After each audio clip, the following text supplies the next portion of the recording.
It is your PrisonPlanet.tv memberships that fund so much of what we do here on this operation. And then we're more than happy for the TV show after it's aired live, then be leaked out onto the web to tens of millions of people. That's our goal.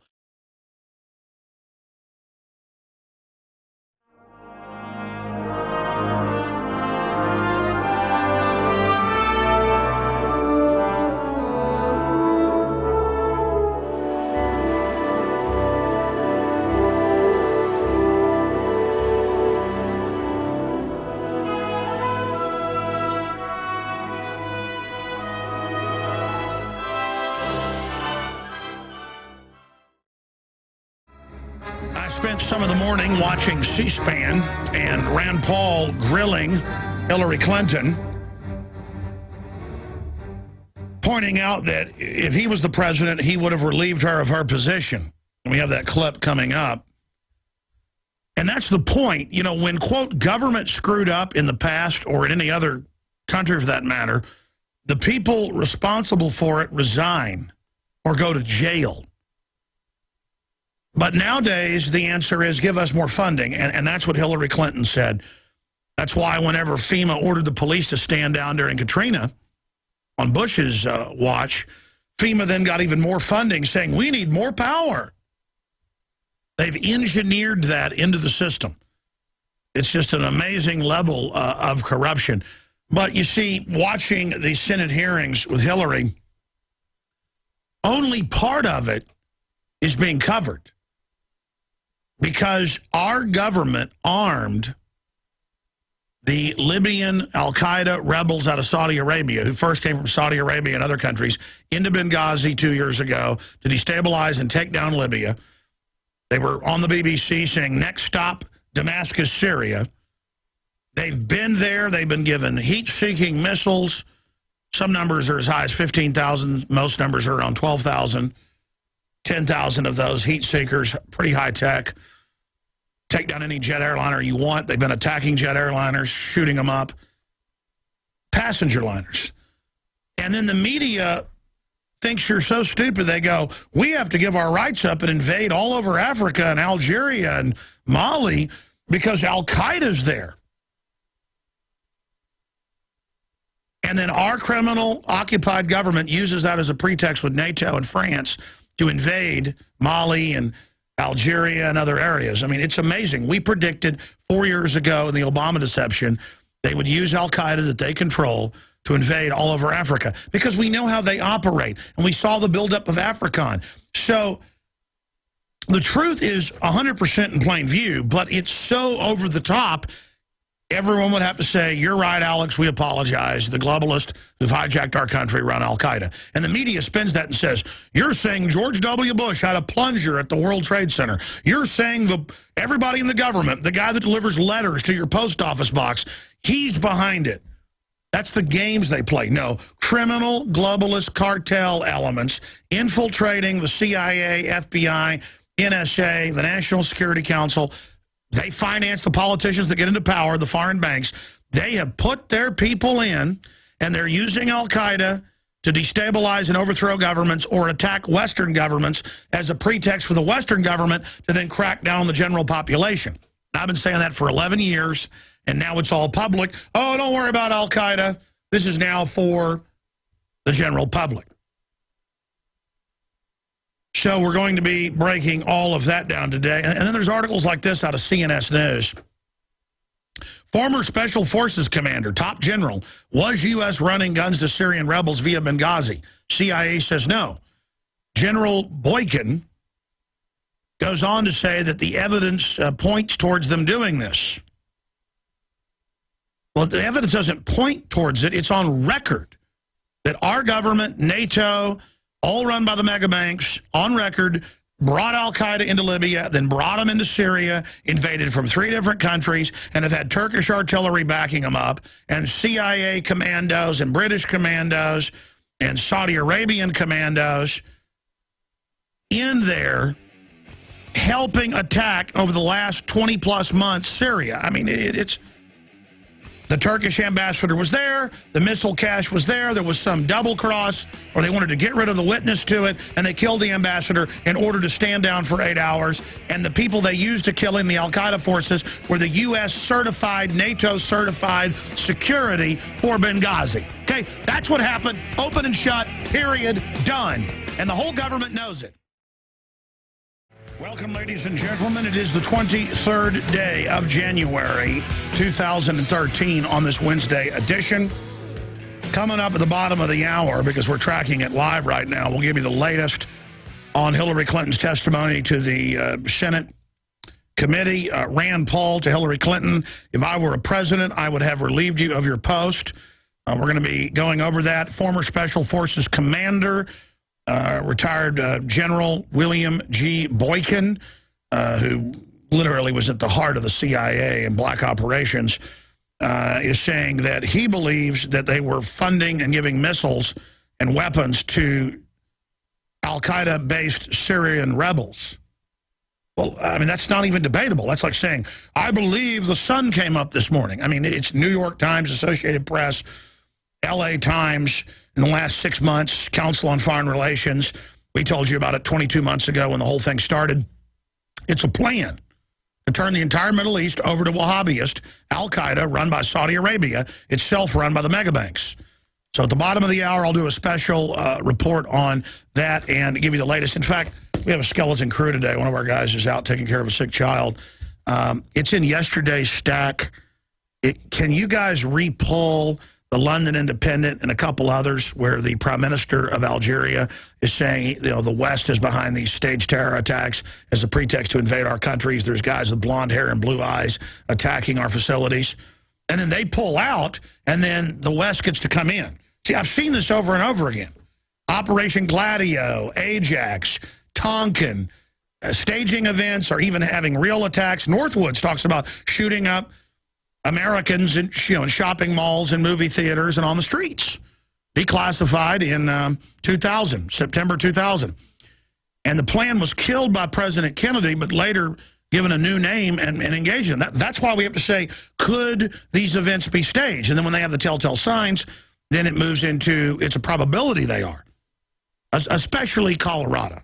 I mean, that is cartoon level, where he's getting DARPA funding and mind control. He's got a top Air Force psychiatrist who'd been the head of whole operations at entire bases in San Antonio, over him, meeting with him multiple times a week. They're talking about national security, and the police don't want it released his workbook with her, where he reportedly was planning to do all this. You want me to keep going? Witnesses of multiple shooters, all the rest of it. Him in the jail saying, I don't remember who I am, obviously drugged out of his mind. I mean, we already knew this, but it came out in the LA Times that Theodore Kaczynski, the Unabomber, was under CIA mind control, and it was declassified that he had been a volunteer to MKUltra and had disappeared into the program for close to 30 years. He entered it in the mid-60s as a PhD student, disappears for decades, and starts bombing prominent scientists and people. And his letters are how we've got to exterminate the majority of humanity or they're going to destroy the earth, but the elite are planning to kill us anyways, so we've got to stop that. I mean, what is this? And the media's like, Alex Jones thinks it's mind control. No such thing. I mean, they probably had more than 30 mainstream articles, Daily Beast, you name it, Time magazine saying for some reason Jones went and watched Batman and found Sandy Hook in it and now says it's behind it. No. We said before Batman came out that from analyzing it and the previous franchise, it is a film full of psychological triggers. And then the movie comes out and Sandy Hook's in it. And then we find out hundreds of media people were mailed Bain command charts showing the mass terror attack points like Sandy Hook and others. You're like, well, this is bizarre. I know it's bizarre. This is the gang signs the globalists also use to communicate with each other. I don't believe in all this. They do. I don't go to Bohemian Grove and worship a big owl. You know, I'm not Jimmy Savile, the top royal confidant who it turns out is a Satanist and a mass child molester, running big children's charities and hanging out and having keys and the highest national security clearances into the royal family and bragging, I supply them things, and they've declared national security on that. They just declared national security on him, quote, supplying things. He publicly bragged at elite parties with the prime ministers and the queen and Prince Charles and all of them. And the guy is a devil-worshipping pedophile.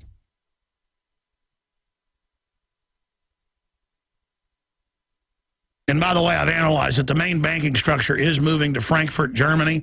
This is high-level blackmail by the European Illuminati against the British Empire. High-level wars going on. That's why this is being released now that he's dead. This has been known for decades at the BBC where he worked.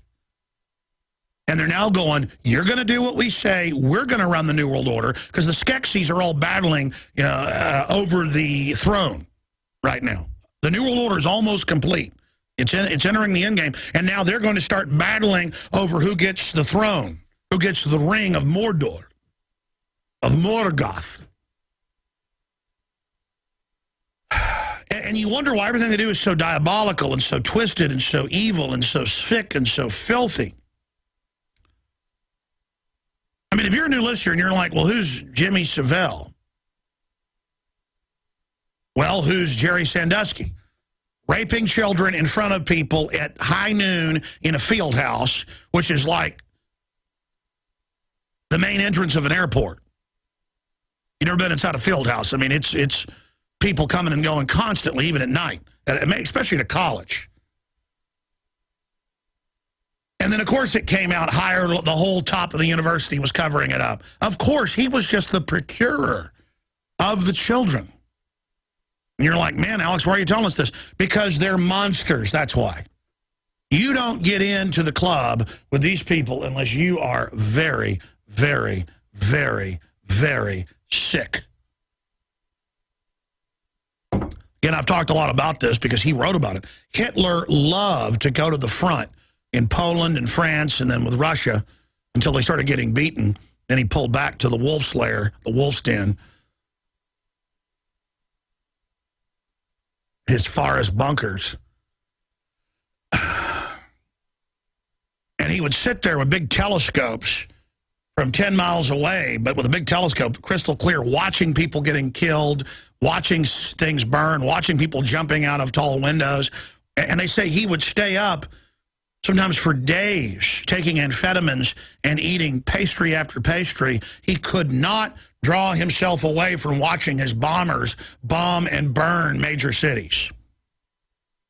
And he just described it as absolutely beautiful.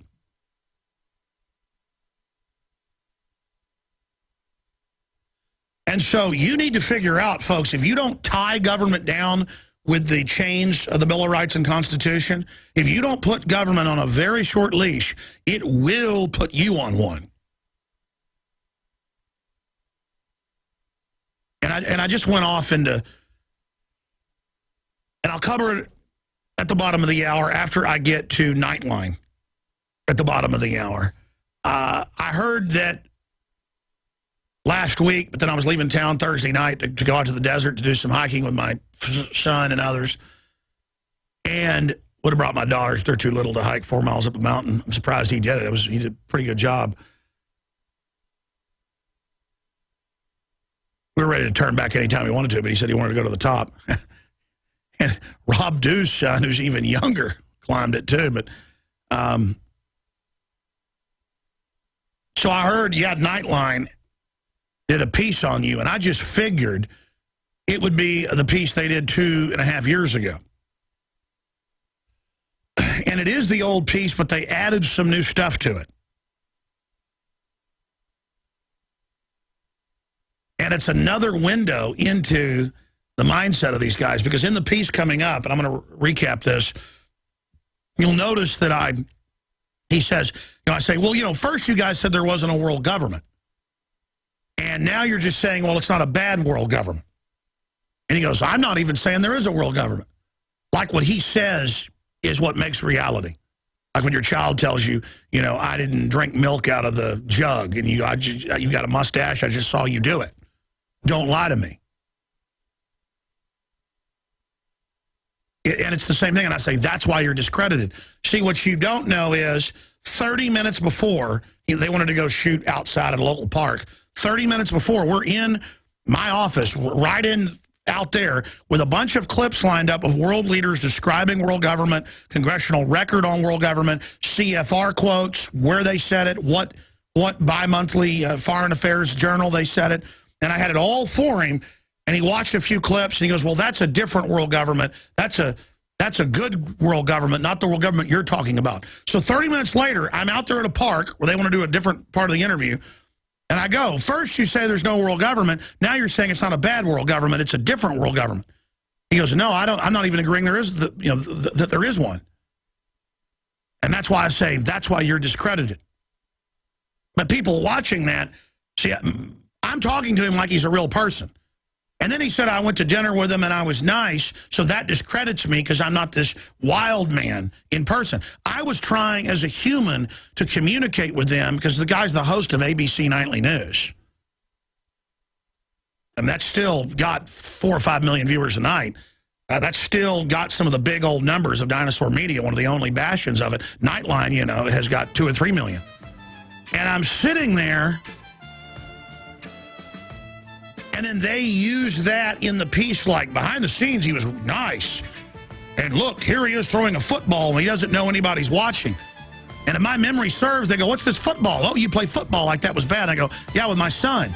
We're like, oh, here, let's toss it. I mean, they knew that that was being videotaped. They imply that I was secretly throwing a football. I mean, it's bizarre. The globalists see us as animals. Programmable animals. And it's a self-fulfilling prophecy. When the whole society gets designed, the lowest common denominator, and when the system honors people that are subservient and go along to get along, it creates a perfect environment for the pathogen of very despotic, megalomaniacal tyranny and tyrants to take control. And that's history. And that's what's so frustrating is that I sat there this morning for about an hour playing with my 4-year-old daughter and playing with the stuffed animals and playing with the My Little Pony and playing hide and go seek. And I sat there while she was in her room after about an hour of playing with her, and I was going to have to tell her I had to go. I knew she was going to beg me not to leave. And I just thought, how do I take this stillness, this understanding that I have right now of how the world works, and this deep sorrow and pain that is such a strength, and how do I transmit that and decipher that and encode that in words so that the general public can understand what I'm saying? But I know that by saying that, fathers and mothers and grandmothers and grandfathers and brothers and sisters and sons and daughters, once the man, twice the child, taking care of their parents, you know what I'm talking about. That all I want to do is protect her. All I want to do is have a good world for her. All I want to do is lift up others so that she can commune with them and her grandchildren with their grandchildren and their grandchildren with their great-great-grandchildren. And it hurts me to my core that humanity may not make it. We may not get to the point of a type 1 civilization, meaning we could survive if this planet was destroyed. And the incredible destiny that God has for us, if we don't stand up and do the right thing. God gave us a brain, God gave us a soul, a heart, and the power of his image as creators to build amazing things. And I know how great humanity is. And I can't imagine the world we would be in if the leaders of this planet were actually trying to empower humanity. Oh, they claim all day that their mission is to empower people. They claim all day. I watched clips. I'd already seen them, but I watched a compilation at about 7 a.m. this morning of Joe Biden. We have it. If we have time later, we're going to play it. Of Joe Biden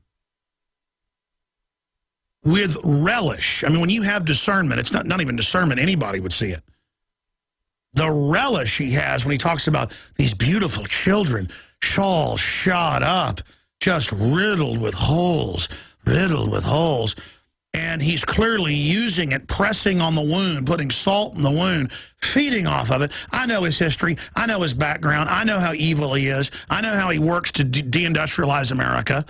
I know how bad these guys are. I know their mindset, their code. And he's sitting there just sticking his finger in the wound like a bullet hole. And just, oh, I know it hurts.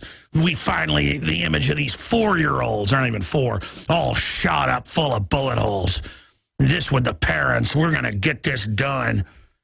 And I realize they got drones killing, in one country alone last year, 200-plus kids, Pakistan. Just saying all collateral damage and putting al-Qaeda in Libya and Syria, 40,000 dead at least, lining up blacks, videos of black men, women, and children with al-Qaeda because it's cheaper to use machetes, and plus they have more fun doing it, just hacking them up, just hacking their noses off, hacking their arms as they beg and arm. I mean, stuff we won't even show you. It's on YouTube. They try to take it down as fast as they can. Taking Christians and throwing them off 5-story buildings and chopping their heads off and celebrating and saying, we're going to destroy America. Allah Akbar, 9/11, we're coming. We've got the missiles. We're going to kill you next. And our government, foreign banks, that's who they are, the occupiers, are doing this. And then I go and TSA wants me to take my shoes off and grope me to see if I'm al-Qaeda. I mean, I'm like, look, game over, joke over, scam over. No, no, no, no.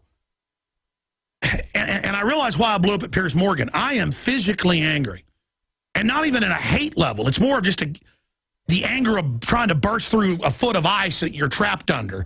If you fall through a frozen lake, I mean, it's that kind of anger. I want out of here. I don't like this. Get off my back. It's that feeling where 2 or 3 bullies are beating you up, and they get you down, and they got you tackled, and you get beyond mad. You go, these people aren't going to be on me in a minute. And you just decide to get up and stomp them. It's that kind of feeling, like, I don't care anymore what happens to me. You people want to abuse children. You're a bunch of sick filth, and I will not stand here and watch you like ghouls use those little kids' deaths to disarm the American people. By the way, Australia took everything but single-shot bolt action. They're now set to ban those. It's always the same story. We'll be back. Coming up, we're going to break down what happened and what's still ongoing with the Benghazi whitewash hearings that are going on in Congress right now. And sure, Rand Paul said, I would have relieved you of your position when you did this. From what I saw and what I'm tracking at Infowars.com and sites like DrudgeReport.com is really on top of it, they're not bringing up, hey, why did our government use al-Qaeda to overthrow Libya to begin with? I mean, it's on record that NATO is arming them. And our military is the heart of NATO. So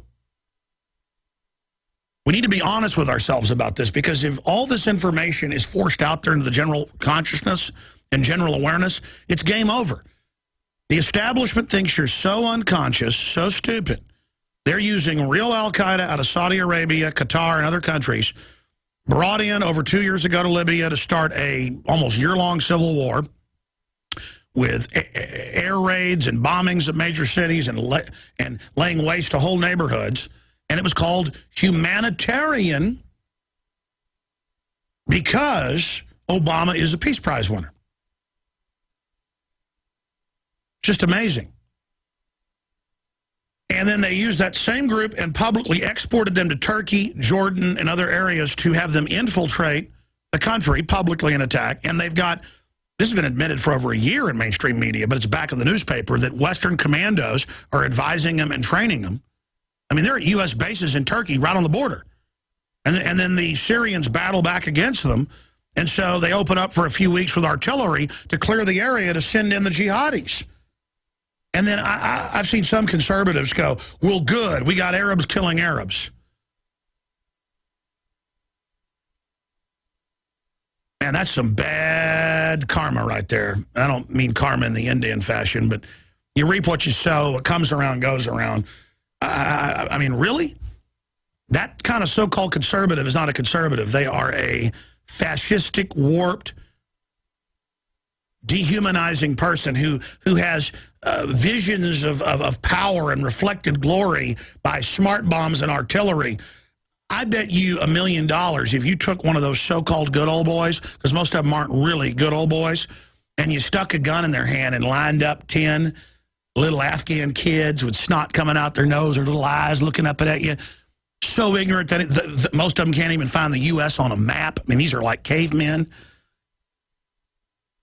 I bet you those people would not have the nerve to pull the trigger on one of those kids, much less all 10 of them. And if they did, they'd be basket cases and commit suicide later, like our troops do, by the way. You're not meant to go and kill a bunch of innocent kids. Your body, unless you're a full-born psychopath, genetically, if you're not totally evil and totally given over to evil from birth, doing evil things like that will destroy you. You will destroy yourself. Your body will hit the self-destruct switch. When you do good, you feel empowered, and the universe opens up to you. When you do evil, you destroy yourself. That's a universal law. You don't have to even believe in God to know that that's the case. And our military men and women, most of them got in because they were poor, or they had military background families, or they genuinely cared about society and wanted to help. A small percentage, they become the contractors in a lot of cases, enjoy psychopathic killing. It's a place where they can go out and kill and get paid to do it. And they believe it's manly. It might be manly if you've got to fight for your tribe to fight other men. But it is not manly to be like basically aliens from another planet with incredibly super high-tech weapons to come into Stone Age areas with people that don't even know who you are or where your country is. They've done studies who will fight you just because they're still humans. They're primitive humans, but they still have their human programming of, there are invaders, I better fight them, which is what any group of humans has always done. And the globalists hire a bunch of Muslim terrorists to stage attacks, to carry out real attacks, or to take the blame for attacks, to attack the West so they can take all of our liberties. And I'm already getting into Benghazi now. We got two big guests today. We have Dr. Jim Garrow, who's run the program to save 30,000+ Chinese girls. He's been nominated for the Nobel Prize. He says he's talked to a top military retired officer who told him that Obama is doing a litmus test, will you fire on U.S. citizens? Now, I believe he talked to this person, they told him that, and the article we wrote about it adds the fact that they're buying 1.6 billion bullets, armored vehicles, and the new Army manuals since 2010 say, train them to cordon cities, confiscate guns, and shoot Americans. I can play you ABC Nightly News in Katrina with the Army officer saying, if you don't turn your guns in, we kill Americans. And by the way, a lot of that went on. It's the same ABC piece where the police chief says, all the guns will be taken, no one will be allowed to be armed. You just type in gun confiscation, New Orleans, there's NRA videos with millions of views on YouTube. If you're a new listener, I'm not going to play it again. I've probably played it 100 times in the last 6-7 years since Katrina. I'm not playing it again. You know it's there. I mean, for a couple of weeks, people denied gun confiscation was even happening. So he's going to be joining us. And then the main host of the Young Turks, Cenk, is going to be coming on the broadcast. We look forward to that for a lively discussion. And if we have time while he's on, Melissa Melton, I told her, one of our reporters and researchers, she actually in college, part of her degree is stats. So I said, listen, I just guesstimated off these FBI numbers, 49% and 21% drop in overall violent crime and gun crime. So I had her spend the last couple of days breaking it down at FBI.gov. She's trying to export the video right now for radio listeners. We'll post it on InfoWars, where we can show you that indeed my mental math was correct. Of course, I also saw them flash the numbers on Fox News and went and double-checked it. They didn't even show the graphs. We're going to show all those off FBI.gov. 49% drop. And I was wrong. I misunderstood it when I saw it on Fox when I looked at the numbers myself. They just showed numbers. It's 49 in violent crime total in the last 20 years since 1991, because the numbers are always about a year behind. The last numbers we have is 11, so they say since 1991. And then we have the other numbers. It's even higher illegal acts with guns has gone on even more because America's swimming in guns. Criminals have got their heads down. They go into immigrant areas where they know people aren't armed. You know, the Chinese triads go and feed on the Chinese immigrants they know don't have a gun culture. The Mexican mafia goes and feeds on the poor Mexicans they know most of them don't have guns. Chicago, New York, where the guns have been taken, the criminals go and feed on you and your family. I mean, criminals do not do home invasions. It's like I was looking at the numbers. It was over 100 times more common in Chicago than, say, in a small town in West Texas or even a big city like Dallas. I mean, they don't home invade while you're there. They make sure you're not there, and then they still don't. Because, I mean, every day I read in the back of the paper where people kill somebody in their house. And these criminals are so dumb. The ones that are dumb enough to enter a house, they'll be like, stop, I have a gun, and they keep coming with the machete or whatever, and they're always whacked out on drugs, and they die. The criminals are on the run, and that's why they're big overlord criminals, the big daddy criminals, like Chicago mob boss, the Godfather, as he's called, Emmanuel and Obama. Their instinct is, don't hurt our criminal brethren. And they want the fear. They want the locked doors. They want you to have to call for more police, which they then hire their own criminals to beat. And then dominate you. They don't like the fact that most police are awake now. They don't like the fact that most forces aren't corrupt in the country. They want to convert us to a mafia system where they're above the law and safe, and our gun culture is winning and taking over. Even Clinton said this last week. I'm yet to play the video. It was up at Infowars.com. So they understand this is a desperate gamble for them. They've got to kill the gun culture now because it's cancer to them. It's growing. This is a big surgery. They don't know if they're going to make it. They're in their doctor. Can we cut out the Constitution? Rangel said it's our ultimate goal to get over the Constitution and Southerners. I love how they try to say it's Southerners that want guns. Folks, it's people all over this country want guns. I just saw a Tiananmen Square video from one of the hundreds of gun rallies of people with guns at the Capitals, loaded in many cases, exercising the right. See, the system can't stand that. They want to shame you and act like guns are already illegal, so when the carpet cleaner's at your house, they call the cops on you. That's what these new laws they're proposing and new executive orders say, is that if someone feels threatened by a gun at your house, go ahead and call the cops. They'll go ahead and take your guns, and then they'll make you go to a psychological evaluation. And they say just wanting guns is a sign of mental illness or not trusting government. Well, then America was founded on mental illness, and then we just got all the wealth and all the power because we had the liberty. I guess mental illness, you know what? If that's crazy, throw me in there. Okay? You're right. You control freak criminals. I absolutely hate you and know who you are, and I want nothing to do with you. And if you call that crazy, you bet I am. I'm as crazy as the day is long. You bet. Now let's go to this piece. This is Nightline. And this was 2.5 years ago they came here. And you notice they don't even say, at least on the version I saw, and point out this is 2.5 years old. It's like, we went and talked to Alex, and then they cut in the Piers Morgan appearance, and at the end they say, he'll now be under a lot of scrutiny, implying it was evil for me to say I have 50 guns. That was just a guesstimation. As if, oh my gosh, he's dangerous. And then they show me throwing the football, and then they imply, oh, he's not always this crazy in person. It's all an act. Because there's a football in the back of the car, and we're getting in it. They're like, oh, you got a football. What's that? Oh, you relax. I go, well, yeah, of course I do. I have children. It's my son's football. And I'm like, here, you want to catch it? And they cut it in going, when he didn't know the camera was rolling, he was playing football. That's not true.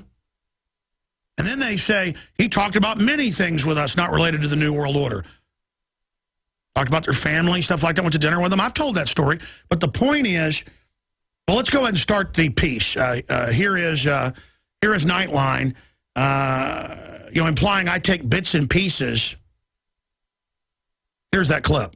We begin with America and its guns, as President Obama prepares to announce his sweeping plan to curb gun violence tomorrow.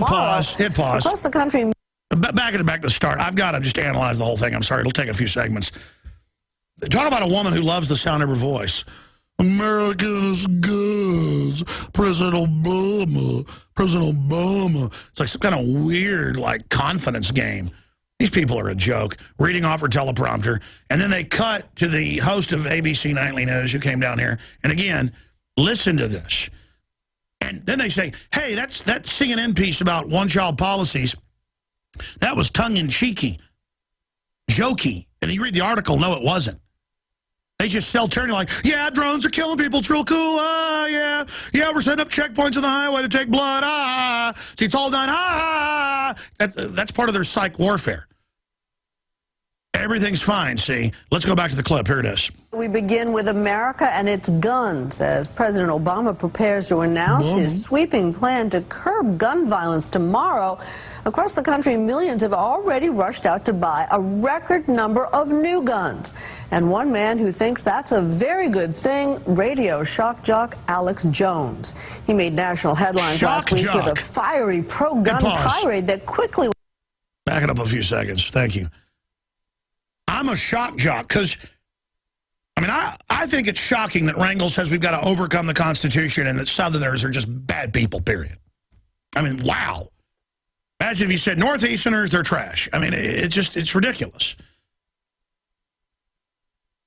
And the Constitution is bad. I mean, Australian gun grabbers target bolt-action rifles. They always take the semi-autos first, then the handguns, then the pistols, then the bolt-actions, then the single shot. They want all guns turned in. We knew that was coming. They do that everywhere. This is how they do it. See, I find that shocking. I find it shocking that they passed the NDAA to secretly arrest and kill and disappear U.S. citizens. I find it shocking that mega banks have been caught laundering hundreds of billions of dollars of drug money and don't get in trouble. But see, I'm a shock jock because I'm here going, wake up, America. We're going into tyranny. But they just want you to be easy and cool and go watch a sitcom, have a martini. Hey, man, everything's fine. I'm here to get you out of your coma. You see, that's why it was so shocking. They thought I was going to come on and debate the First Amendment and should he be deported, and they wanted talking points, and we're going to stick to this, aren't we? And he had Alan Dershowitz ready in the next segment. I went off the script, folks. It wasn't, oh, they got me on there because they knew I'd blow up. They picked that up and broadcast that everywhere before they realized, oh, wait a minute, this is actually waking people up, which it did, see. No weapon formed against us shall prosper. Let's go back to Nightline with a recycled, re-edited piece. Here it is. Headlines last week with a fiery pro-gun tirade that quickly went viral. And that's not all he's got to say. Here's ABC's Dan Harris. Are you for Hitler or against Hitler? Whatever they say is the opposite. Let's hit pause. They never tell. Let's just back it up to, I mean, what does that even mean? My point was you're either for Stalin or against Stalin. You're either for Hitler or against Hitler.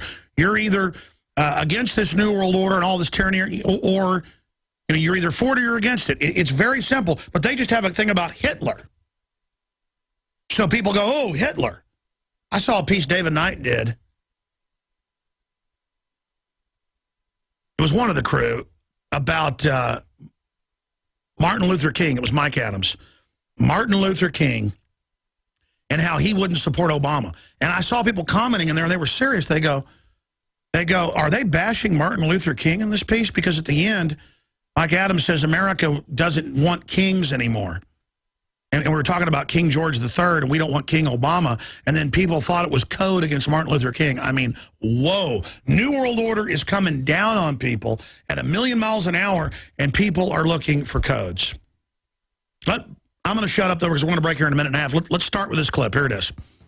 Are you for Hitler or against Hitler? Whatever they say is the opposite. They never tell the truth. Tonight, as millions of Americans worry about the government taking away their guns, this man, Alex Jones, is pushing a lot of buttons. And I'm here to tell you, 1776 will commence again if you try to take our firearms. We will not relinquish them. Do you understand? The Republic will rise again when you attempt to take our guns. When Jones went on CNN's Piers Morgan tonight, Alex, why do our government ship guns into Mexico? Alex, to discuss gun control in the wake of the Sandy Hook massacre, you're a hatchet man of the New World Order. He created a sensation. This video went massively viral.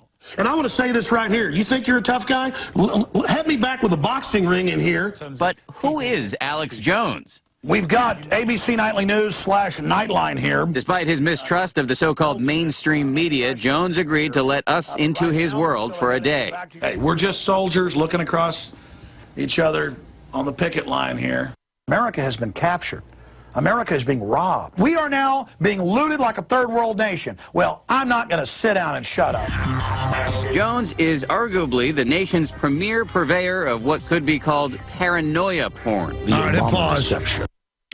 Yeah, we were paranoid porn pushers when we said they were going to come for your guns. We were paranoid porn pushers when we said that they would raise taxes on poor people, which they've now done. We were paranoid porn pushers when we said foreign countries would take their gold out of the U.S. It's all happening, all happening. Don't forget, ladies and gentlemen, this broadcast and our entire news organization is funded by American patriots like you, not by government or Rockefeller funds stolen from taxpayers like NPR and others.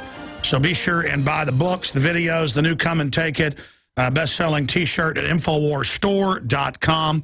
And be sure and get the best gravity-fed stainless steel filters out there at InfoWarsStore.com. ProPure, 10% off the already lowest price out there with the promo code WATER. InfoWarsStore.com or InfoWarsShop.com, or link through at PrisonPlanet.com or PrisonPlanet.tv right over to the shopping cart. And again, I want to thank everybody for their support out there. We could not do it without you, and also supporting our sponsors. We have some new skateboards. We got contacted. I shouldn't even talk about this yet, but the point is they're up there on the site, so I need to discuss that probably at another point. Great way to wake people up is to have skateboards with Infowars.com and the Alien Workshop artwork on it. Okay, let's get back to the Nightline, and then I got to get into Benghazi after this guest comes on. And we got the head of the Young Turks coming on the broadcast here today, and a lot of other important economic news. But first, let's go ahead and go back to the Nightline piece. Here it is. The truth strikes back. I'm live in 30 seconds. All right. Out of his studios near Austin, Texas, his radio show and webcast reach an estimated 1 million people a day. 3 million. This federal intrusion is out of control. And on YouTube and elsewhere, Jones estimates 200 million people have seen his various that was one documentaries. YouTube channel. Taking our destiny back. You're not our gods or our masters. With titles like The Fall of the Republic, Endgame, Blueprint for Global Enslavement, and The Obama Deception. Do you actually believe everything you say? I believe all of it, absolutely. What I'm telling is the truth. None of it is, you know, a shtick, a show at all? No, it's all true. You think Obama's a criminal? Barack Obama is definitely an unconstitutional criminal. Jones espouses a litany of conspiracy theories, although he thinks that term belittles his reporting. FEMA's running concentration camps? Setting them up. They have designated sports stadiums. They have designated fields for the American The manuals people are public. during I the gave them civil to him. uprising. The government's poisoning the water? Absolutely. I have all these other government documents where the government Hit pause. And again, I sat there and showed them the book, showed them the quotes, showed them the plans, and they didn't want to look at it. So they cut all that out when I'm giving proof. Just, this guy's crazy. Next he's going to say they injected black people with syphilis. Oh, they did that. Next they're going to say that a bunch of kids just got paralyzed again from the Bill Gates meningitis shots. Oh, never mind. Next they'll say they radiated the troops and killed a bunch of them. Oh, they did that. Next they'll say they sterilized 500,000 women without their consent. Oh, they did that. Next they're going to say that the troops were exposed to sarin gas and it got covered up in the Gulf War and tens of thousands died. Oh, that happened? Let's go back to it. Here it is. Government think tanks propose poisoning the water to dumb down the population, make them more easily manageable. 9/11 was an inside job?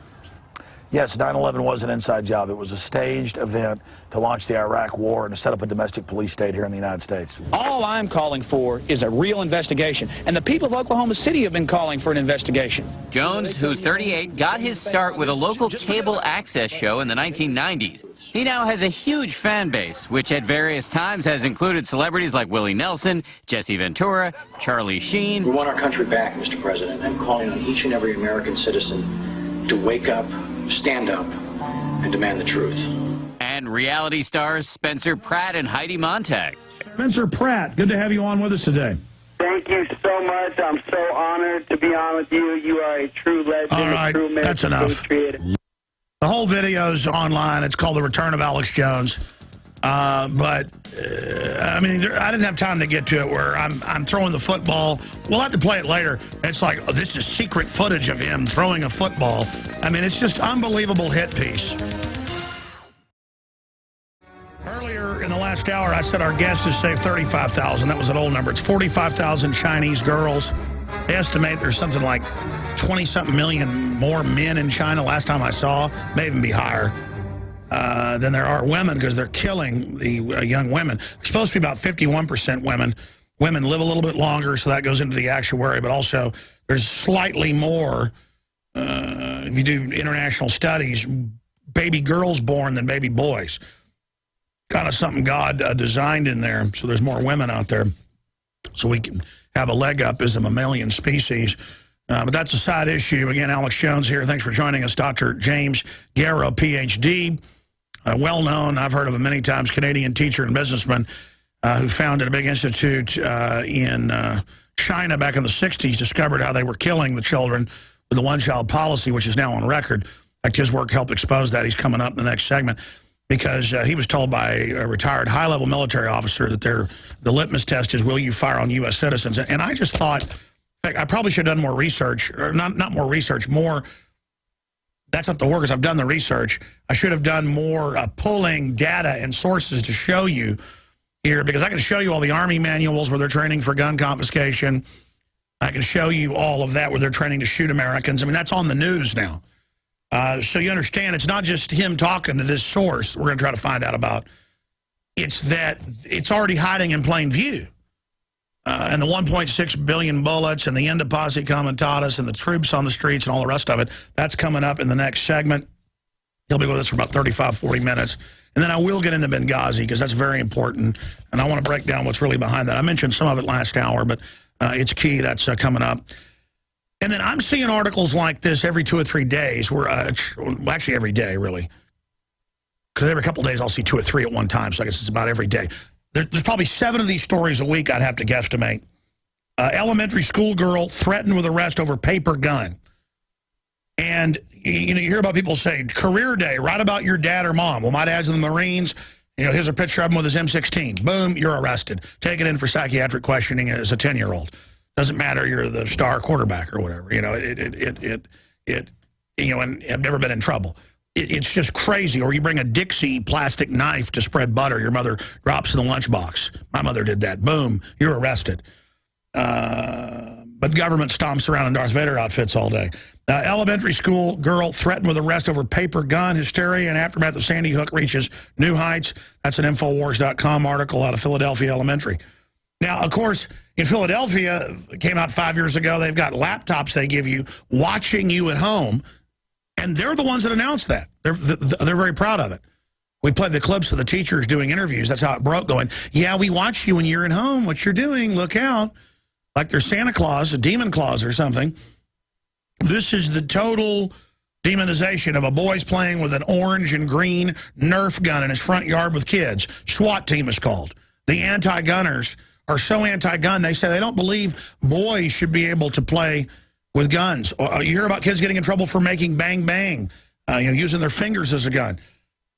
But the so-called leftists, who are really authoritarians, they want checkpoints, they want 1.6 billion bullets, they want armored vehicles, they want TSA hands down the pants, they want to bomb Benghazi and bomb Syria, they want to do all this. They love force.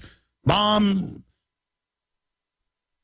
Belgrade, go after the Serbs, but that because it's loving when they do it. They love force. I mean, these people when they see an orange gun and kids running around a front yard, you see everywhere. You know that they know that's not a real gun when they see a 6-year-old doing it and they call the police. It's like neighbors in Oklahoma saw the upstanding, middle-class families 3-year-old pee up against a tree in the front yard. They came and they gave him a ticket and threatened him with arrest and stuff. And they fired that cop, and they should have. I mean, everybody knows that 3-year-olds pee in the yard. But again, it's this idea of get us all in the system, get us in trouble. I mean, folks, I'll be honest with you. I pee in my backyard. I mean, who doesn't? Of course, this was in the front yard. I don't know. All right, ladies and gentlemen, we are into the second hour of worldwide broadcast. The main host of the Young Turks, Cenk, is going to be joining us in the next hour. Coming up in about 30, 40 minutes, I'm going to break down the latest on what really happened in Benghazi and the aftermath of Hillary Clinton's ridiculous testimony and Rand Paul saying that if he was Obama, she should have been relieved. of her office, of her position. I mean, they're all in on it. They ordered a stand down in Benghazi to cover up what was really happening there. 8 hours. Their own al-Qaeda security they hired to run Benghazi are the ones that killed him. I mean, this is incredible. And none of the senators will bring that up. I mean, it's hiding in plain view. But their whole narrative falls apart. And they can't take our rights anymore if they point out that elements of the government, criminal elements, are running al-Qaeda.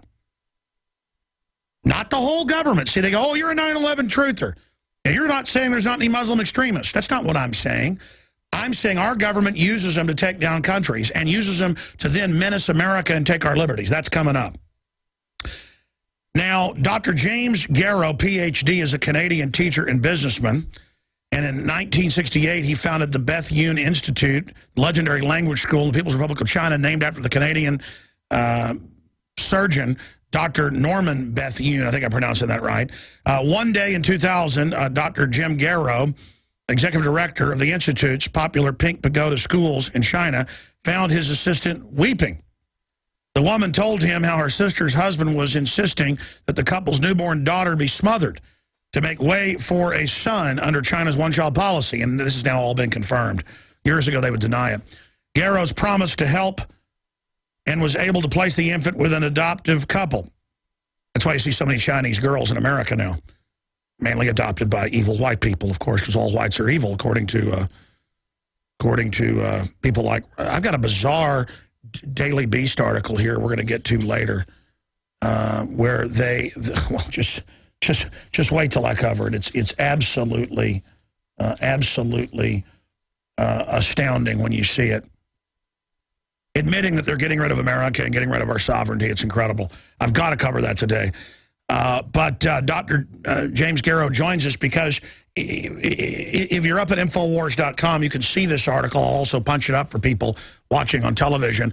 Nobel Peace Prize nominee Obama asked military leaders if they will fire on U.S. citizens. Shock claim purported to come from one of America's foremost military leaders. Well, we've already got General Boykin, former head of Special Forces, saying our government, he believes, was giving weapons to al-Qaeda, and that's what Benghazi is as a cover-up. He believes, it's admitted.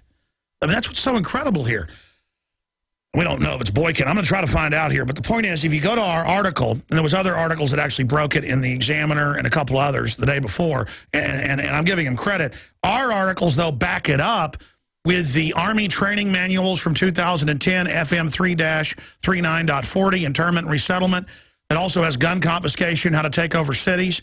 You can click on that and read that. The clergy response teams, the backup that, hey, this guy's credible. That's why we got him on. And I believe he's telling the truth. But I've talked to Colonel Roberts, whose nephew graduated from West Point and was in these Army meetings telling him 10 years ago we're getting ready to confiscate, we're training to confiscate guns. I've been to the urban warfare drills. I mean, there's hundreds of data points. The Army National Guard trained in Iowa and Arcadia to confiscate guns. That was in the news. You know about this. You saw Katrina. But the litmus test is, will you fire on U.S. citizens? And they tried it in Katrina. They're doing the drills everywhere. But now they bought the 1.6 billion bullets. Now they're hiring people out of the military to move them into Homeland Security as a militarized domestic force. New York Times, scouts trained to fight terrorists and more 3.5 years ago. Those 14-year-old Explorer scouts are now 17.5, training to, quote, take on disgruntled vets that wouldn't turn their guns in. First paragraph of the New York Times, with dozens of color photos showing the simulated killing with paintball guns of veterans in America. I've talked to ROTC people on air and confirmed they don't train to fight al-Qaeda. They train to fight U.S. militias. They've got 4 TV shows coming out this year, demonizing American gun owners and how we're going to be the new terror force. Homeland Security is now converting over to the American people. Now I'm going to shut up and go to our guest. I wanted to back that up for people so you can go to our article, Nobel Peace Prize nominee Obama asked military leaders if they will fire on U.S. citizens. Now, we're going to find out from the man himself who talked to this individual, Dr. James Garrow, Ph.D. Number one, I would say this military officer, you say is the foremost out there, needs to go public or they may die in a kayak accident like the former CIA director who exposed Waco and leaked the FLIR footage because he was upset about it.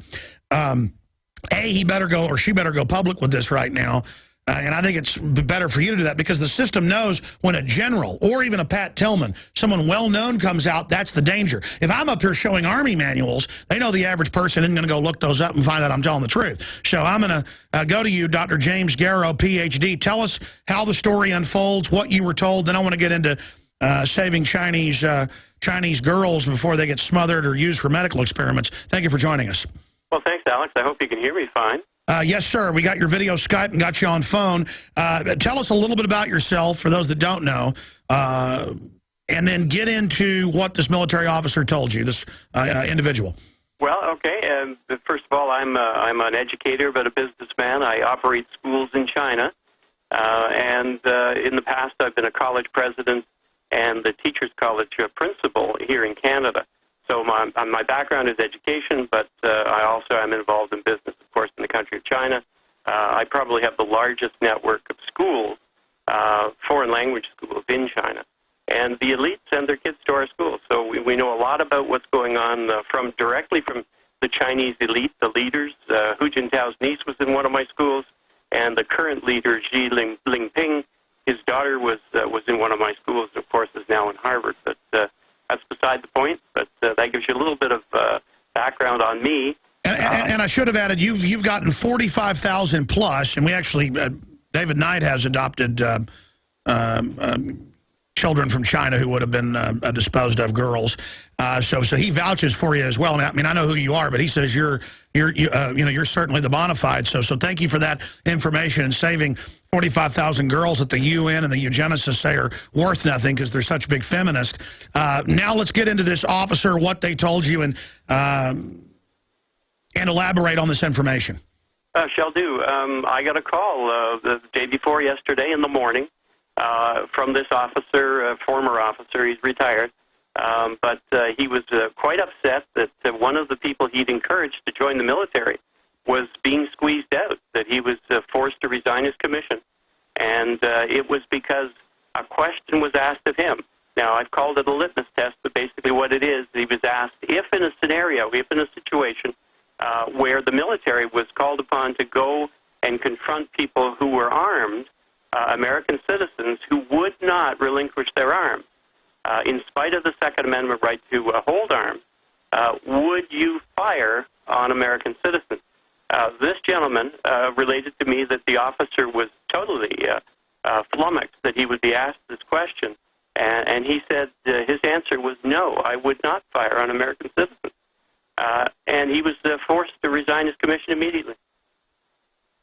Amazing. Tell us more about, I mean, to quote you here from the article, you basically described him as one of America's most foremost military heroes. Can you give us an idea about this person? Is this person going to go public? Can you tell us what else he relayed to you? Well, we had an hour-long conversation, so it ran the gamut from talking about the transparency or lack of, the manipulation of the mindset of the public as a result of a media that no longer actually reports news, but now spouts Obamaism. There was that part of the conversation. His concern, though, was that the military was going to be put in an awful position where they had to look at the oath they had taken, look at the officers who were also required to give an oath to obey the orders given by those above them, including the commander-in-chief, which would make it Obama.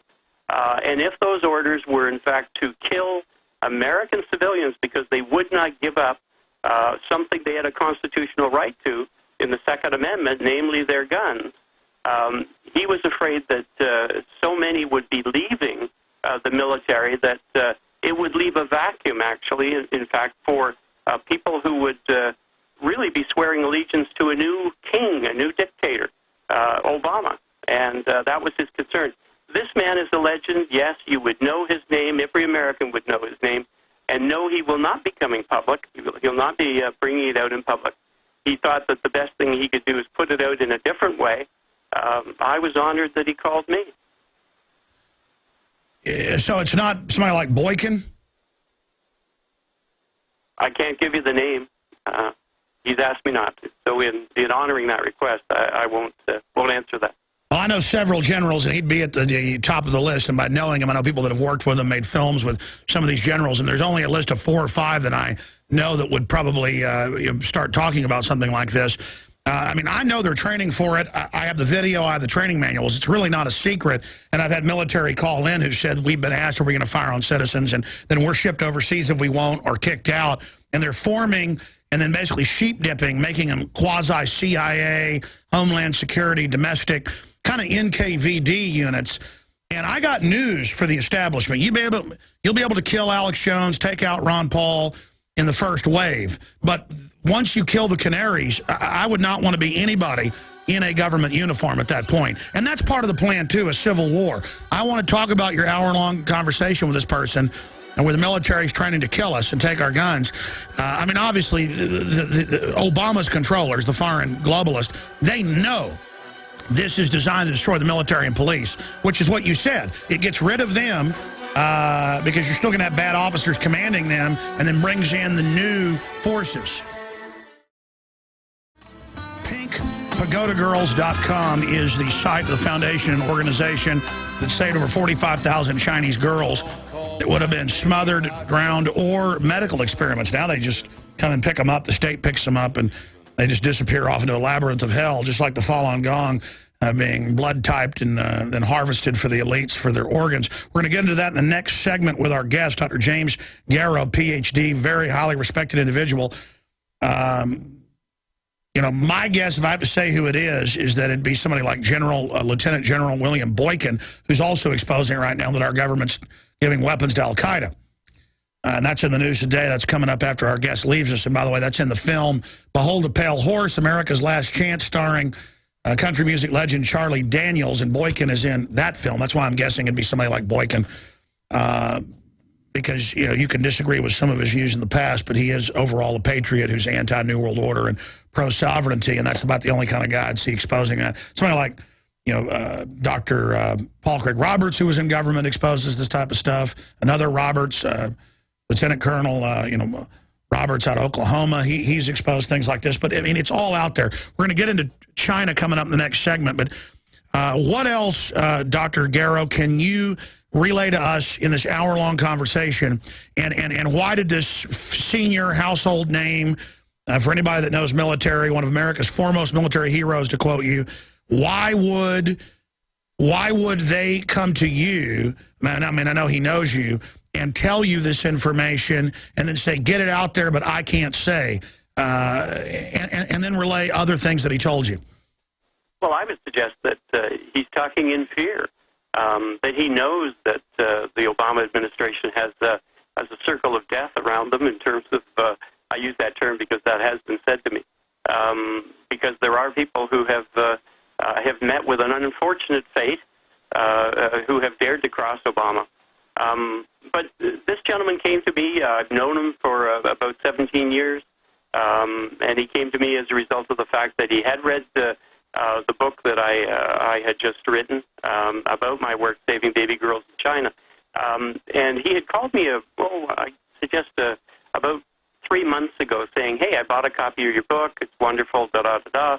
And that made the connection. So the other day when he called me, he was just saying, Jim, look, I know you're connected with all sorts of people. You're on the net. You know how to do all these things. Would you put this out for me? And I said that it would be an honor for me to do that. Well, obviously, he's risking his life putting this out because the info's out there. And a lot of these older generals, he came to you because he doesn't understand the internet completely and how it works. You know, they still, I mean, obviously he knows the NSA is going to track this back. They're going to know the relationship. Obama knows. And, I mean, I guess he thinks that if he just puts it out through an intermediary, they won't go after him. The danger is now not going public full bore. That's when they come after you. But if they kill this foremost military hero, living hero, then everybody will know. So, I mean, in a way, I guess it's good that he did talk to you. But what else did he say about this other person he got to join the military years ago, now being asked if they'd fire on U.S. citizens? I mean, what else did he tell you about the plan to come after us?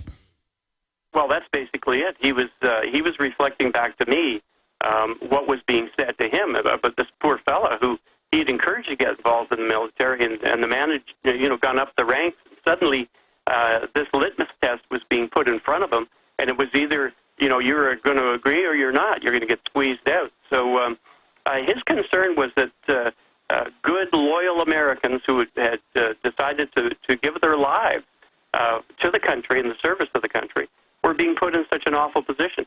I mean, this is the kind of thing that you would expect to have a test of loyalty, as it were, for people who were involved in Mao's regime, or down in Chavez's regime, or somewhere else like the Nazis. This is the kind of thing they would have done. This isn't what happens in a democracy. This isn't what happens with people in the services, serving the nation, putting their lives on the line. This is just not what happens. So the shock here is the knowledge that this isn't just one person it's happening to. This person came forward. This person is somebody of integrity. But my goodness, it's not just this one gentleman. It's others and women who are put in this position of and are now being asked the question, would you in fact do this?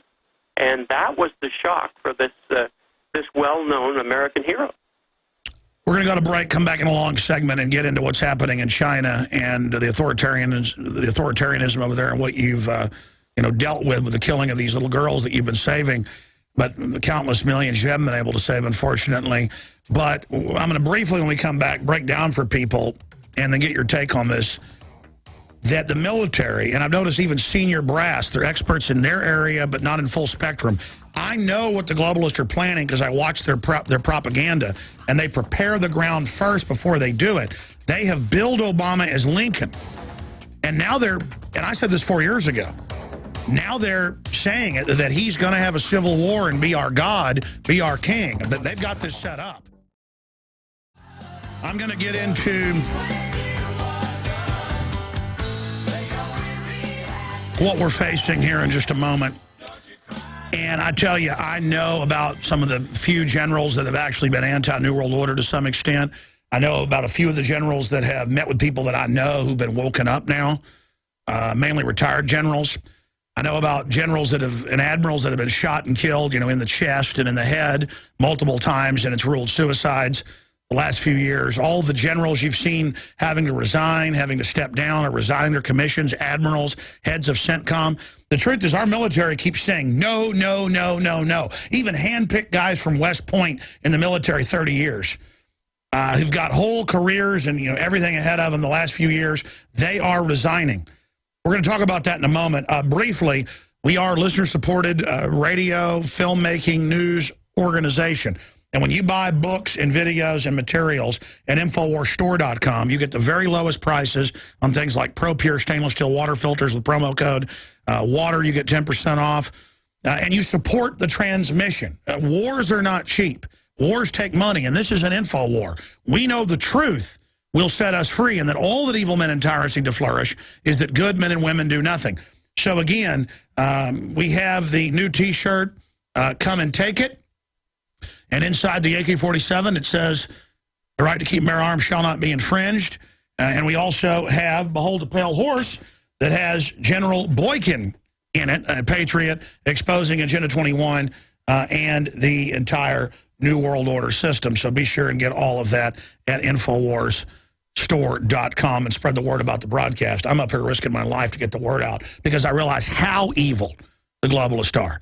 I realize there's no future if we don't beat them. They plan, and now shifting gears back to our guest, Dr. Jim Garrow, the big plan is this, and I've studied history, I've studied the Rand Corporation's writings, I've studied the writings of the leftist financed by the big banks that want a collectivist system for the grassroots, where the globalists are exempt from all the laws offshore, so they can then take our tax money as corporate welfare offshore, invest our pension funds in their fraudulent derivative scams to hold the entire financial system hostage. That's it in a nutshell. It's a corporate fascist system, a crony, anti-free market, capitalist monopoly system sitting on top of a lower-tier socialism communism, social engineering program.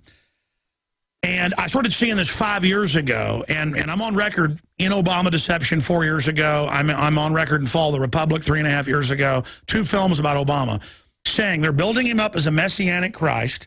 They keep saying he's Lincoln, he'll be like Lincoln, you'll see. And I said, They're doing that to later, if they decide to bring in martial law, say he's Lincoln who will crush the states. Then he creates the 10 region governors to say, oh, I don't need 50 states, I've got 10 appointed governors. He creates the rural council over communities all over the country. And I'm going to get our guest take on this. And says Homeland Security and the Pentagon is over that. And then we get the training manuals for it. It's gun confiscation. Okay, so this is totally, absolutely creepy. And now and I've done reports on this, we're going to do another this week because it's paramount. They're saying, he's Lincoln, let the states, and I even have an article here today, let the states not turn their guns in. Let the legislature say no. He's Lincoln and will crush a new civil war. Well, we're not going to start a war. They're going to go out and try to take the guns, provocateur stuff, a new Waco if they have to, and they're going to try to elicit a 1776. So that's why I got it out in the open on Piers Morgan and said it will trigger a new 1776, not to cause one, but to point out to everybody out there in TV land, hey, this isn't going to be fun. Now, I'm going to shut up and go to our guest. As we went to break and I said that, he was nodding his head going, absolutely, that's what he said. So what did the general, because we know who you're talking about. I know who goes in these Christian circles. I went and did some searching. I think I know who the foremost military hero is. But again, I think he's made a mistake only going through you, his 17-year friend. The system, if I could figure this out in about 5 minutes, the system knows. Without even using phone tracking systems. So tell the general he's not stupid, that he needs to go completely public. But going back to you here, sir, what is your take on what I just said of the master plan? They plan to start a war using guns to then label all conservatives and libertarians the enemy, which is in all the Homeland Security training manuals that we got from state police and federal marshals. Go ahead. You know, Alex, the only time I've ever seen you, and, you know, I'm not a watcher of programs like yours, but the only time I've seen you was when I went and did a little bit of research, and I ran across this thing where you took on this British guy, Piers Morgan. You just mentioned him. Yes. And I thought, you know, you just fried the guy. You just fried him. But you put it out there with such intensity that I thought, you know, maybe I'm going to get fried today. I don't know. But you know what? You're hot, man. You're on the money. When you talk about them setting it up to take away the guns, and they're looking for the crisis. Come on, that's what Valerie Jarrett has been pushing Obama into. Create a crisis. And your military friends, they all are aware of what's going on.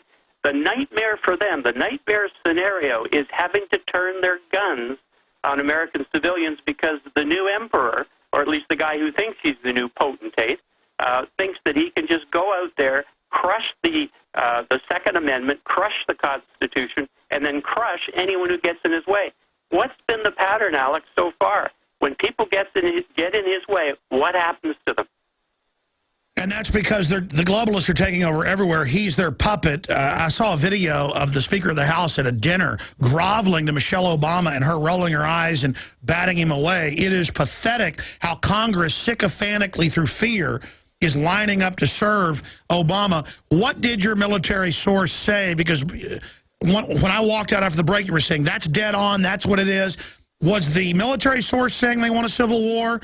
Or were you agreeing with my analysis? Because we have all these top Democrats saying, we need a big crisis to make you king. Alex, it was my military contact who said it is so obvious to him, so obvious to the man that was resigning, that what they were setting up was a takeover, a total takeover, by Obama, and using the military to have it happen. And if the military will not, if they'll not give the right answer to this litmus test, they've got a whole army of young kids who don't know any better, ready to move in. And keep in mind, who are the people who get away with in the despotic times? Who are the ones that they rely on in the end? It's the young kids who don't know any better, but who can point a gun and kill people. Wait a minute. So your military source knows about the FEMA Corps. Now, this isn't secret, but it's not well known to the public. Describe what he told you about that, about the Uygur squads from about, 17 down to 14. Well, his words exactly were, here's the Hitler Youth being resurrected now under this name of Obama Corps. That's exactly what he said. Oh, my, this is devastating. This is devastating. Because I've gone and looked this up before I got you on, and I know the big Christian circles you're in. 99% I know, and I've talked to you off air, and you're just like, nope, I'm not talking. But I know who this is. And I know other military officers, colonels and others that are saying the same thing. I've got family that told me years ago I was right about everything, but now won't even talk to me, who's in the Army. I mean, this is because they've been passed over promotion just because they're related to me. And I mean, this is amazing that this is going on. I mean, are you armed? Are you armed? Do you have armament? Yes, I do. Guns? Yes, I do. Well, you need them. And, you know, the vice president of my company in the U.S. is a guy named Eric Rush, who happens to be a black guy who's a journalist in your country. Well, you know what I did for him yesterday?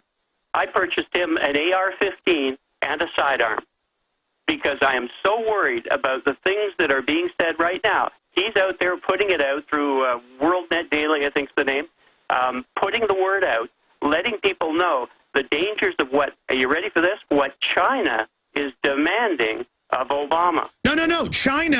China, we broke it a month ago, the Drudge Report, drudgereport.com link to it. Their People's Daily, I know you're in China and been there, you know it. Their TV said, you will, quote, have a war against your gun owners. We're ready to back you, and they're the biggest owner of the debt. And then I've got a Daily Beast article where they said, it's good that Piers Morgan is leading the anti-gun deal. We need to get Americans used to foreigners running things. I mean, this is insane. Go break down what's happening in China. Well, what's happening in China is they know, well, first of all, do you know that the Chinese call Obama the monkey man? Do you know that? I've seen that in the news, yes. Yeah, it has nothing to do with him being black. It has everything to do with the way they treat monkeys. Monkeys are like puppets in China. So Obama is looked upon as a puppet of China. That's how he's looked upon. And they know full well that when he comes hat in hand, begging for more dollars, they're going to make more demands. Were you the one who broke the news about the fact that in Idaho, they've set up this thing very much like Shenzhen, China, a special economic zone? Was that you, Alex? Yes, we're one of the ones, and now Jerome Corsi has confirmed that all over the U.S., I actually visited some of these in my first film, they're setting up these economic zones where the government lets the Chinese government be tax-free, but then citizens aren't. That's the model in the future. Globalist will be tax-free, but we will be under Agenda 21.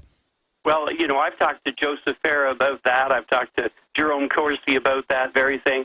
You know, Jerry Corsi, he endorsed my book, and my book came out through Joseph Farah.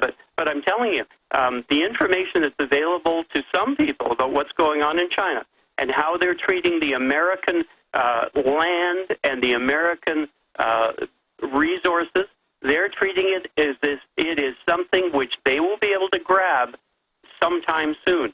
And so the fact that they now have 5 special economic zones throughout the United States, you've got to be aware of what's happening. The fact that discussions have taken place with Obama and some of his officials in China to talk about. The NAFTA superhighway is their invasion route from the Pacific side of Mexico right into the U.S., and they're going to be brought in. I've talked to top officers, let's even in the Washington Post, agreements to bring in, under NLE 09, troops from 15 nations to quell domestic unrest. That's at FEMA.gov. Mm-hmm. And guess who was on the list of the 15 nations? Who? Wouldn't be China, would it? Oh, yeah. That's what I'm telling listeners. It's all, and people say that'll never happen. Once they start a civil war, it will. Yeah, it's already happening. They're setting it up for civil war. They're setting it up to take away the freedom of the American people. And Obama, he doesn't believe in freedom. He doesn't believe you should ever have a gun. Thank God. What else did your military source... because, again, if you're a new listener, folks, China officially said, quote, have a war against your gun owners. We will back you. In their biggest TV, state-run, and the People's Daily. I mean, they're openly saying this and saying, we own your debt. You take their guns. I mean, and then I've got a Daily Beast article saying it's good that foreigners are telling us what to do. In fact, I'm going to dig it up here. I'm trying to find it. No, and you're absolutely correct, Alex. It's exactly what's going on. The Chinese are demanding that Obama take control of the guns because as they move in and steal the resources of America, buy them out in satisfaction of the debt, which Obama knows full well he cannot pay. When you know you're not going to be able to pay your credit card, why don't you run it up as far as you can? As long as they're saying yes, right? get as much goodies as you possibly can. That's the mindset of Obama. Well, and he knows full well he will never have to actually pay the debt. All he has to do is say, hey, we've already shut down the oil industry. They're not drilling. We'll give you permission to drill. We've already destroyed the coal industry in America. So come, take the coal. You can use it. It's a better coal than you have in China. They need it. They need the resources of America, and that's what they are demanding from Obama. And let's be clear about this. China has been maneuvered to be the biggest owner of our debt by the Federal Reserve, who set this up when they could have just monetized and paid the debt that way. Instead, they had the Chinese communists come in who kill, millions of their dissidents on record because they're the model of globalism. We're told by the CFR, China is the model, not the Chinese people, the authoritarianism. They use the slave wages, the Apple factories with the suicide nets, so no one can compete in the West, to consolidate power in globalist hands. And then the Chinese People's Daily and their biggest TV station, we did a news article linked to it. Paul Watson was aware of it because his wife is Chinese, and she first alerted it. Paul went and found the actual English version of it. And they say, I've read this on air, listeners can go pull it up. In fact, guys, the headline's something like Chinese state-run media tells Obama to take the guns. Pull up the InfoWars for me, guys. Good job. I want to show viewers, radio listeners, pull it up. And they say, quote, wage war against the gun owners. Do whatever it takes. It's key. We are, we've given you money. And again, they're going to be given the national parks. The land is collateral. That's all official. The Chinese communists were being conquered, and they're saying, hey, we own your people now. You take their guns. I mean, and now the UN treaty's coming up. This is the master plan. It's so evil. Yeah, it's funny, but I was told when I checked with my friends, I said, have you ever heard of this guy, Alex Jones? And one of my American friends said, well, he's a bit of a conspiracy theory nut. And, now I've listened to what you've had to say, and I'm sitting here going, wow, this guy's not a nut. You have the information. I don't know where you're getting it, but I'm telling you, you are right on the money. And keep in mind something. Yamamoto was right when he said, you don't want to invade America because behind every blade of grass there'll be a gun. And the Chinese know full well that's exactly the situation with America right now. Obama knows. He's got his marching orders. He's been told to take your guns. He's been told to have your people crushed so that the Chinese can do what they want. You're right. And we did find that People's Daily, one of the articles, where it says innocent blood demands gun control, and then it talks about waging war against American gun owners. But here's the article, Peers Pressure. Believe it or not, Morgan is a great spokesman for gun control. And the article goes on to say he is globalization 2.0, teaching us to basically go under global government. And that we'll only survive if we submit to this. I mean, this is amazing what they've done to us. Oh, absolutely. You've been manipulated every which way but loose. They know full well that here's the other thing, the United Nations and the World Bank, in collusion with Obama, suppose he turns around and says to them or to the world community, you know what, we cannot meet the debt. Could you help us out here? Could you help us broker a fair solution and pay off the debt in some way possible, in whatever way possible? And the United Nations will be, and the World Bank will be glad to say, yes, we'll come in. In fact, let's just do this. Let's look at Idaho. Look what you got out there. You got all this open space. Let's look at Kansas. We need the breadbasket. We need to be able to grow grain. And that's why they've got to have Obama as the head of the UN Security Council, violating Article 1, Section 9, Clause 8. That's why they admit in this Daily Beast article by Peter Beinart, who really shows he's a globalist, they've got to get us used to this. They've got to get us ready to go under world government. It's so incredibly sick that they've maneuvered us to this point. And by the way, they found it in the People's Daily. Punch it back up for me, guys. They found where it said Obama needs to engage in a protracted war. You guys just had it. You had it right on the spot with the war part. That's what I wanted to read on air. TV viewers saw it. There it is. Action speaks louder than words. If Obama wants to take practical measures to control guns, he has to make preparation for a protracted war and considerable political cost. Then they go on to say the Chinese government's ready to help. What do you make of that? I mean, that is just in our face. Yeah. Well, here, keep in mind, yeah, it's an incremental thing. And that's what this guy is. Obama's all about incrementalism. What's he done to the American public? Would you ever countenance for 1 minute any man putting their hands on your wife. Would you ever? Wouldn't you deck the person who do that? But now you do, TSA. Every time you go into the airport, every time. Stay there. We're going to come back. We're going to come back. You know what's going on. Well, this is the end of our interview here in about 6 minutes with Jim Garrow. But I want to get him back on for a full hour next week or as soon as he can. He saved over 45,000 young, newborn baby Chinese girls that would have been killed. And he joins us right now. Here's the Daily Beast, okay? And there are literally dozens of similar articles by Peter Beinart, or Beinart, how you pronounce it. And this is, of course, Newsweek's biggest publication online. And they say, we got to get Americans used to globalism. You got to go read it. And that we're preparing everybody, and that America's power is in decline. Globalization means that other nations will influence and judge us, and that we must basically do what they say. And they go on to say, Chinese officials are lecturing us, and that's good. That's a quote. Mexican billionaires are lecturing us. That's good. I mean, you got to go read this. And then it goes on to say, Al Jazeera's purchased Current TV. That's good. It's good for us to go under foreign control. And then he says, somewhere Alex Jones is readying his flamethrower. Let him. Because in the next round of the culture war, we will likely not just pit black and brown versus white. That's why they get on the news and say, gun owning is racist. We're going to get the whites. That's why Rangel's saying whites are the enemy. You know, Southerners are the enemy. Gun owners are the enemy. And you're like, that's really crazy. You know, political correctness teaches everybody to be nice, which is, but then, again, this is all a plan.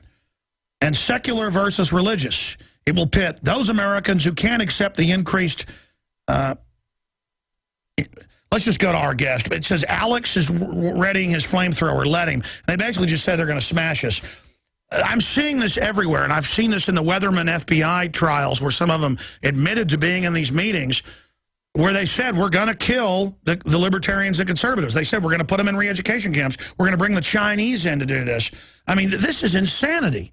But they're really, it looks like, going to try it with the Civil War as the cover, kicked off by taking the guns. I just read that where they say, Alex Jones is our enemy. Don't worry, we're going to get him. I mean, Piers Morgan has said he wants to shoot me. What do you make of these people? Well, you know, the Founding Fathers knew exactly what was going to come down the pipe. If ever people lost sight of why the Constitution was built the way it was, why the Republic was framed the way it was, and what you're doing, you are actually, and you know, again, I'm back to this thing of where is this nutcase Alex Jones coming from? Well, you're not. You're on the money, and you are providing the protection that the Fifth Estate, that the people in the media should be providing the people of the United States by exposing the very things that you're talking about. There's a huge, I'm going to say it because there's the word, there's conspiracy, there's complicity all over the United States. And, you know, your poor military people are sitting there. They know, they are aware, they know the manipulation, they know the expectation that they will be called upon to move against the American people. These people are heartsick. They're heartsick of the portent of having to turn their guns against their own people. And so they're walking out in droves, Alex. Which is part of the plan, because they already have the collaborators lined up ready to take over. That's right. And by the way, one of the first people... Well, they should say yes, they will. They should say yes, they will in this situation and infiltrate the New World Order. I mean that's completely biblical, just like the spies visiting the city, and I mean that's got to be done. I say just say yeah, I'll fire on them, and then sit there and warn everybody behind the scenes. And I think that's the answer here. Well, it would be great if they were left to that. If they weren't put in positions where they have to actually say no all over the place.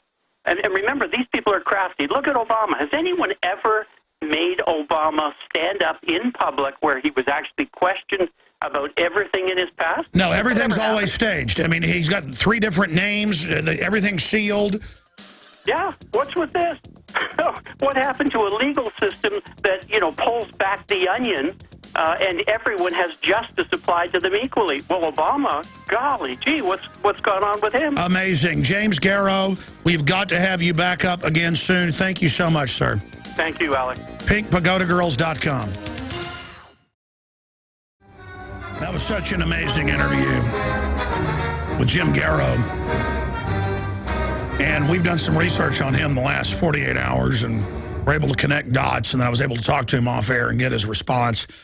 And I believe with about 97% certainty, actually I'm completely certain, that the individual that told him that high-level military people that he'd recruited and gotten in, special forces, that the person that they're talking about is the man that's in the film Behold a Pale Horse, available, by the way, at InfoWarsStore.com if you want to get it there and support us,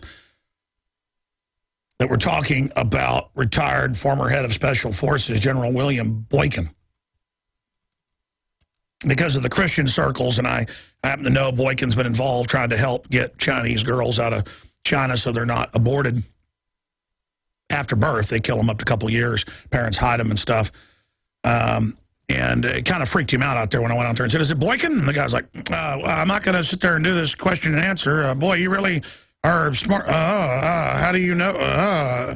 So the point is that, well, there's not many people that even have the courage to, and of course, it's on record that he runs in the circles with Boykin and they know each other. And obviously, Boykin knows the government knows that.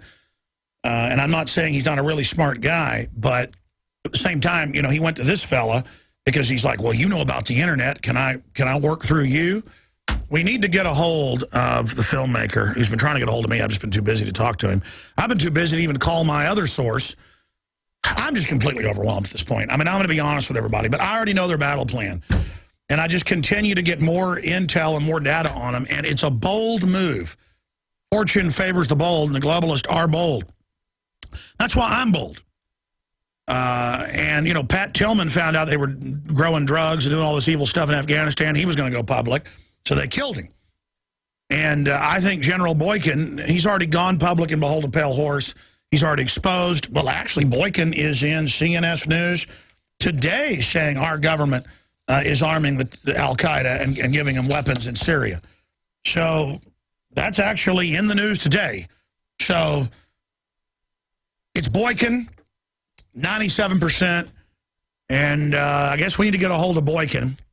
We know who to call to get his number. I don't know why I haven't tried to get Boykin on to begin with. And we need to I need to talk to him and go, "Look, General, it's time to just go all the way. It's time to get your missiles launched before they blow you up on the pad." And I'm just telling you right now, ladies and gentlemen, that's what we got to do. And me, I'm in God's hands. I'm not worried about it. He said the military living legend is scared. And I guess when you're an old man and been in all that combat earlier, and it's not even scared, it's sad, freaked out. It's like, wow, it's really happening. They're really getting the military ready to come confiscate guns, have a civil war, and bring in the Chinese communists.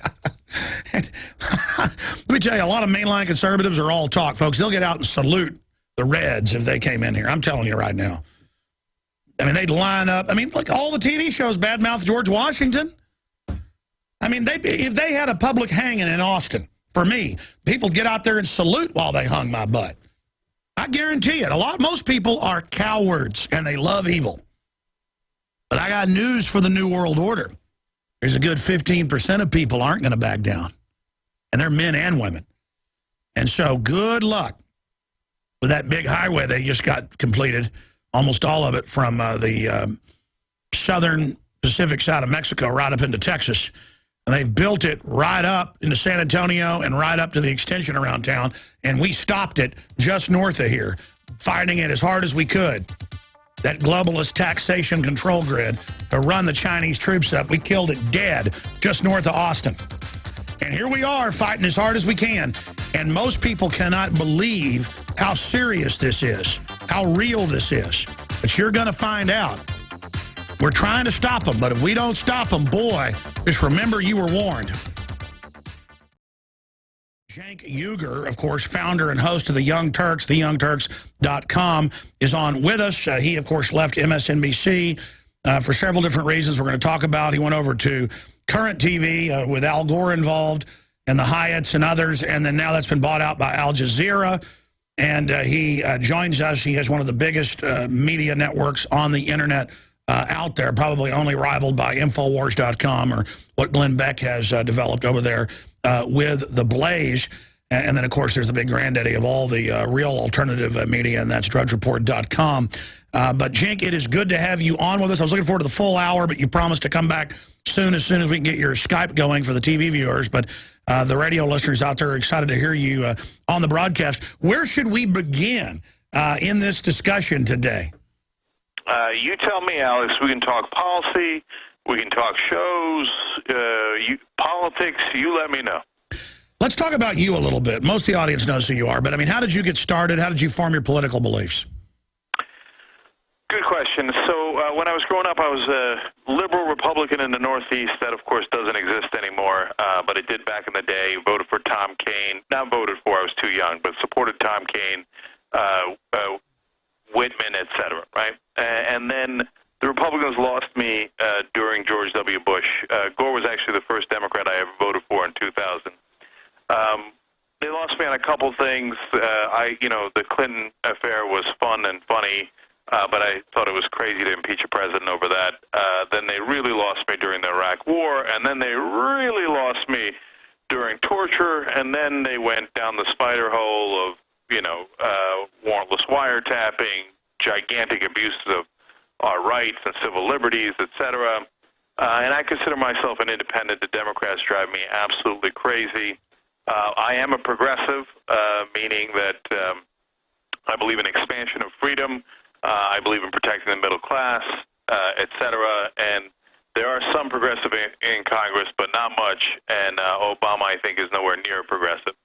So that's in a nutshell. All right. Well, because we got you on later today, I'm going to skip this network break coming up because I want to get down to brass tacks with you. You're obviously a smart guy, and so you know that both parties are bought and paid for by some of the very same globalist, above the law, don't pay taxes interest, and that, who can deny the police state has been continued and accelerated by Obama with NDAA? They found torture camps in Benghazi. The rendition flights, all of it is continuing. And I've seen the so-called left suddenly become cheerleaders for it. You not so much, but still, it's just another wing of the same carrion bird. And then I come on your show and you're like, man, do you need mental help? You're so upset about all this. I don't think it's a conspiracy. Well, it's an open conspiracy. Don't you care about your family? Cenk, you're a smart guy. You've got to know that if you've looked at history, the United States is absolutely headed over the edge of a cliff, politically, economically, culturally. This country is rotting socioeconomically on so many fronts, morally, and the police are dressed in Darth Vader outfits, the NSA spying on us, and they're talking about Obama's going to be the new Lincoln and crush the states. This is creepy. All right, so, Alex, I actually totally agree with you on 3 out of 4 things.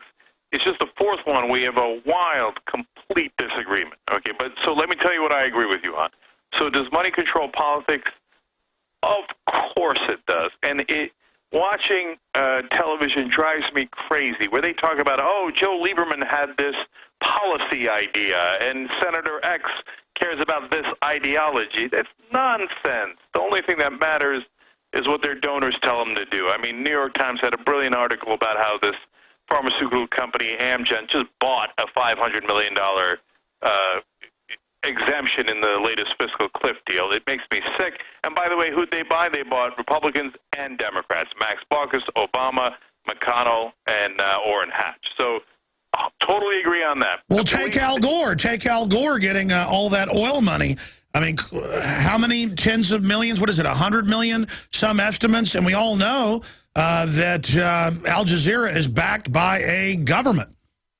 Well, so let me leave that aside for now. We can get back into it because I don't think it's as directly pertinent to our current sitting politicians that take the money for specific acts. But let me just finish real quick. Police state, I agree with you. The NDAA, warrantless wiretapping, it's encroaching. Power begets power, and there's never an end to how much power they can have, okay? So I agree with you on that, too.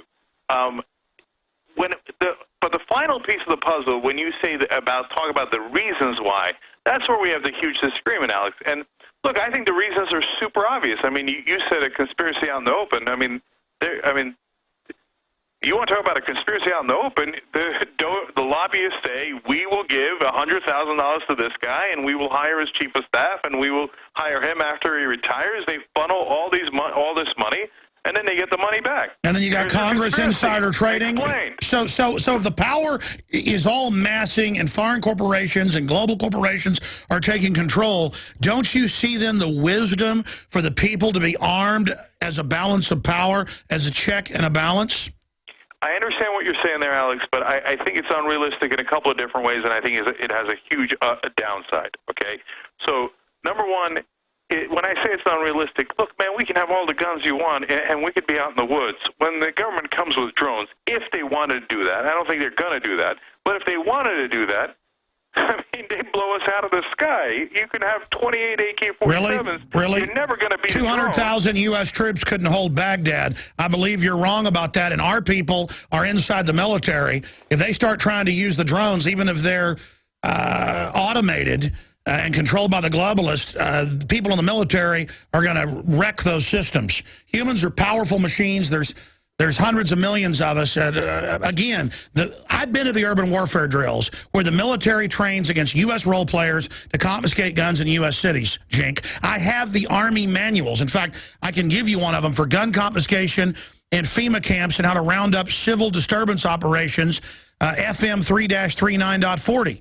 I mean, there I am giving you the actual document number. You can look it up. This is real is what I'm telling you. The 1.6 billion bullets the government bought. I mean, if they've got drones, why do they want 1.6 billion bullets? Because it's boots on the ground. They're going to have to come in our houses. Well, I can answer why they want the 1.6 billion bullets, because somebody made money off of it. There's a bullet maker. They bribe the legalized bribery that they do of politicians, and so the government bought 1.6 billion bullets they don't need. Like, there's one other point of agreement we have, which is that I think there's going to be a gigantic collapse coming. And I think what happens after the collapse is enormously important. And we might disagree as to why that collapse is coming, but our main point of disagreement is when you start talking about the FEMA camps, et cetera. Look, I don't think there's a government plan to put us in FEMA camps or to kill us or to take us over, because they don't need it. They already have the government. Alex, the only thing they care about is making more money. And right now they have almost 100% control of the government, and they can make all the money they want. Why would they want to disturb that system? They're milking us dry on that count anyway.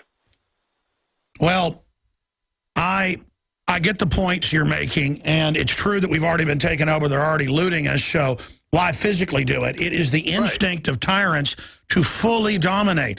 I mean, why did Hitler, after he'd already taken France, just not stop there? Why did he turn off into Russia, where Napoleon and every other empire went to die? It is the nature of these people. So you come off as a real guy, and I'm a pretty good judge of people, and so you are judging other people by how you operate. And, I don't blame you not wanting to talk about Al Gore and people, but, I mean, Al Gore has the carbon trading company over in London and would literally make money off of every human activity we make if he gets carbon taxes through. I mean, that isn't about the environment. It's about a power grab. No, Alex, I don't mind talking about Gore. I wanted to talk about, your specific question first. But, look, I don't know all the investments that Al Gore has at all, right? I do know somebody comes in like Al Jazeera, and they make an offer that appears to be fantastic, above market value, if you ask me, and I don't know the specifics. I'm just guessing from the outside. I'm not involved in the deal at all. Anybody would have taken it. So does that, I mean, he's not in power anymore politically. I don't, so there isn't any, I don't think, any extra favors to be had. He just got an awesome price and he took it. Now, the carbon tax thing, look, I just don't believe at all that it's meant to be a money-making enterprise. And I've talked to him at length for a long, long time. The man deeply cares about global warming. Now, you might disagree with him. Oh, he deeply cares about the carbon trading he'll make billions off of. Of course he does. He deeply cares about the Apple Foxconn suicide nets. Does he deeply care about... You told me you do the same thing, though, and here, let me explain what I mean by that. Like, for example, you think the economy is in trouble, so you invest in gold, right? We talked about that before. Yes. So then you make money off of that. Well, that makes sense. That's where you thought the economy was going. I don't even blame the hedge fund guys like John Paulson, who thought, wait a minute, these toxic mortgages are crap. I'm going to bet against them. And they made billions off of that, right? So if Al Gore sees that this fossil fuel industry is unsustainable, and he's right about that, and it's hurting our health, our wealth, everything else, and he bets in the opposite direction, well, that's logical. I'd do the same thing. Yeah, but carbon taxes are selectively enforced only against the West and designed to shut down our development and then move it to Chinese investments and Indian investments that people like Al Gore have. It's a managed, crony, capitalist economy, and it's completely cold-blooded. You know, it was Gore that got up there on Larry King Live and said, "It's a great deal, Larry. I deeply believe in NAFTA and GATT." How has NAFTA and GATT been for us? Well, look, I was in favor of NAFTA, and I thought, you know, I was, even though I was a Republican at the time, I thought Gore clearly won the debate against Ross Perot on that issue, et cetera. But NAFTA has had some significant downsides. There's no question about that. And I'll tell you, at this point, I get that a lot of the global trade deals are done for the benefit of corporations and to our great detriment. I mean, look, I'll tell you, I'll give you one example that really proves that case. It's the Panama deal. There's almost no trade with Panama in terms of business, commodities, et cetera. But Panama protects the bankers. And so recent trade deal that Obama did, he included Panama in the deal with other countries. Why? Because it created a giant loophole for the bankers to pay no taxes. Come on, why would you do that? I mean, especially if you're claiming to be a progressive, liberal Democrat, and you give the bankers this giant multi-billion-dollar loophole. No, it's because the corporations run the place. Dick Durbin said it. He said the banks own Capitol Hill. So on that count, there's no question. We're talking to the founder of the popular internet and TV and radio empire, Cenk. Joins us right now. TheYoungTurks.com is the main website, one of many they have. Look, here's how my brain works. You're sitting there going, oh, come on. So Goldman Sachs, J.P. Morgan, a few others, they knew the derivatives were garbage, so they bet against them. Yeah, but they also sold them to their clients and originally got the law changed in '99 to be able to sell the crap. So they totally true. Totally true. Okay, no, that was fraud. And so when you talk about the guys who sold it to their clients and then shorted it and then bet against it, well, that's just outright fraud. Those guys should be in jail. And Goldman Sachs and all those guys did it. And John Paulson, you know, so I might have picked a poor example because he was worked with Goldman Sachs to sell the toxic stuff to other people while he was betting against it. But there were some people, like if you read The Big Short by was it Michael Lewis? Stay there. Cenk Uygur is our guest. We're going to be right back, founder and head of the Young Turks. We're going to get into a whole bunch of other issues, Second Amendment, you name it, and what he thinks the collapse is going to look like, and is he worried about martial law? All this and more coming up. Cenk Uygur of the Young Turks is our guest, and they've had a lot of fun with me over the years, making jokes out of things. Like when I talk about the CPS taking people's kids, we can discuss that. Also, the so-called liberal media is running like a 4-year-old video of me talking about juice boxes to make you gay, and they take it out of context. I'm pointing out that animals, mammals, you name it, are becoming sterile or bisexual or having both organs. Girls are going into puberty now at an average of age 10, used to be 14. Boys, testicles are not dropping, genitals are smaller, they're becoming feminine, women are becoming hyper-feminine. The bisphenol A and other things are directly linked to cancer and infertility. All of this, and the media just says, oh, you're making fun of gay people. It has nothing to do with that. It's a way to get the news out to say, are the juice boxes making you gay coming up? And then I'm like, well, actually, it's doing a bunch of stuff. But what's your take on that, Cenk? All right, so first of all, on the joking around with stuff, and we drive people crazy, and people don't like it when we joke around about them, but we do it all the time, and we do it to everybody, okay? And the audience likes serious stuff, but they like lighthearted stuff, too. And so, and Paul Krugman the other day got all hurt over Jon Stewart making fun of him, but that's just life, and everybody's going to get used to that. People make fun of us all the time.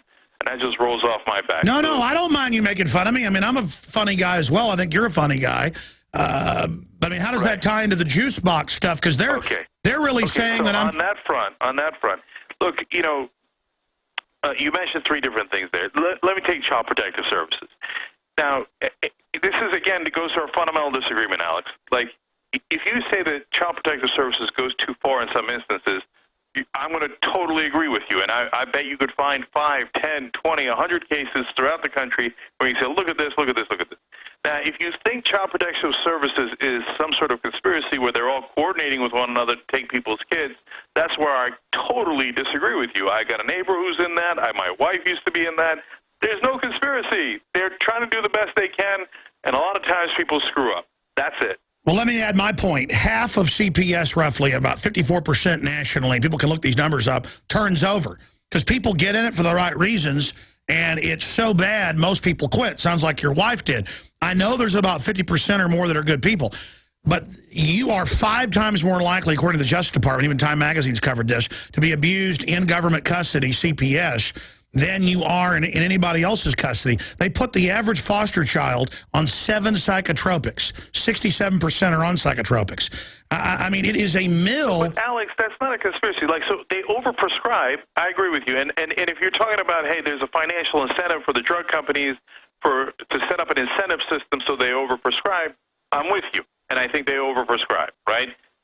But if it's not like the government saying, okay, we will get these kids and we'll put them on psychotropic drugs and we'll it doesn't work on that way. It's actually in some ways more malicious than that, in the sense that once you set up a machine to do X, it will keep doing X. And so they've turned government into a money-making machine. But so there is no smoke-filled room where CPS got together and said, let's drug up the kids. It's just, if the drug companies have the financial incentive, they buy the politicians write the rules. Okay, then my point is, having more drugs. Regardless, then, it's going on. We should stand up and say it's wrong. But the Democrats generally are pro-government. And so, oh, no, let's not criticize the government. Let's just let it continue on. The Republicans are pro-government to their buddies. They don't want their stuff cut either. And all I'm saying is, like Nixon said, it is a big out-of-control beast.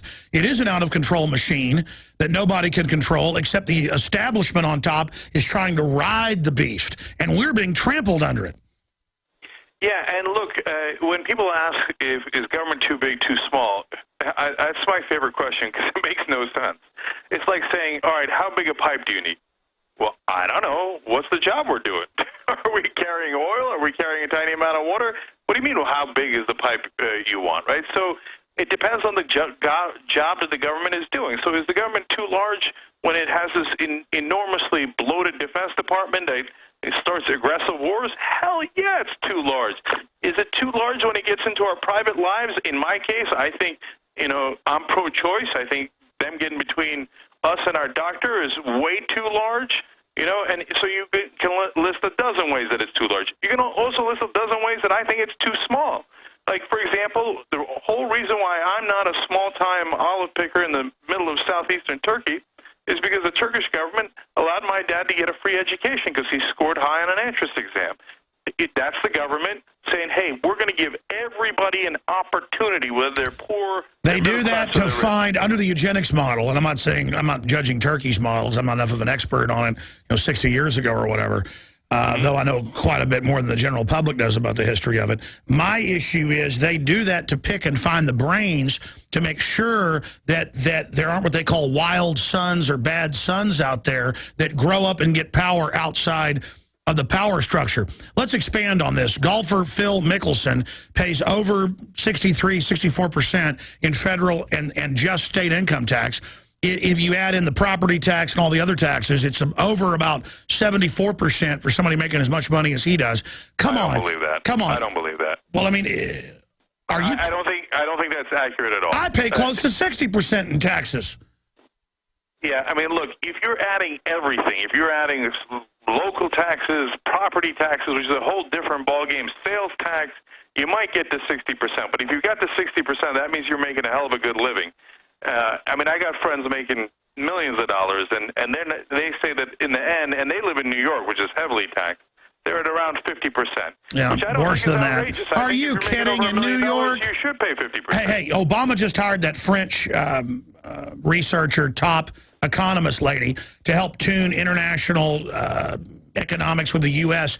That woman is somebody pushing for the 75% taxes on top of everything you make above 75%. I mean, the government needs 90%. France is the model. Feudal serfs only paid 10% in ancient Europe.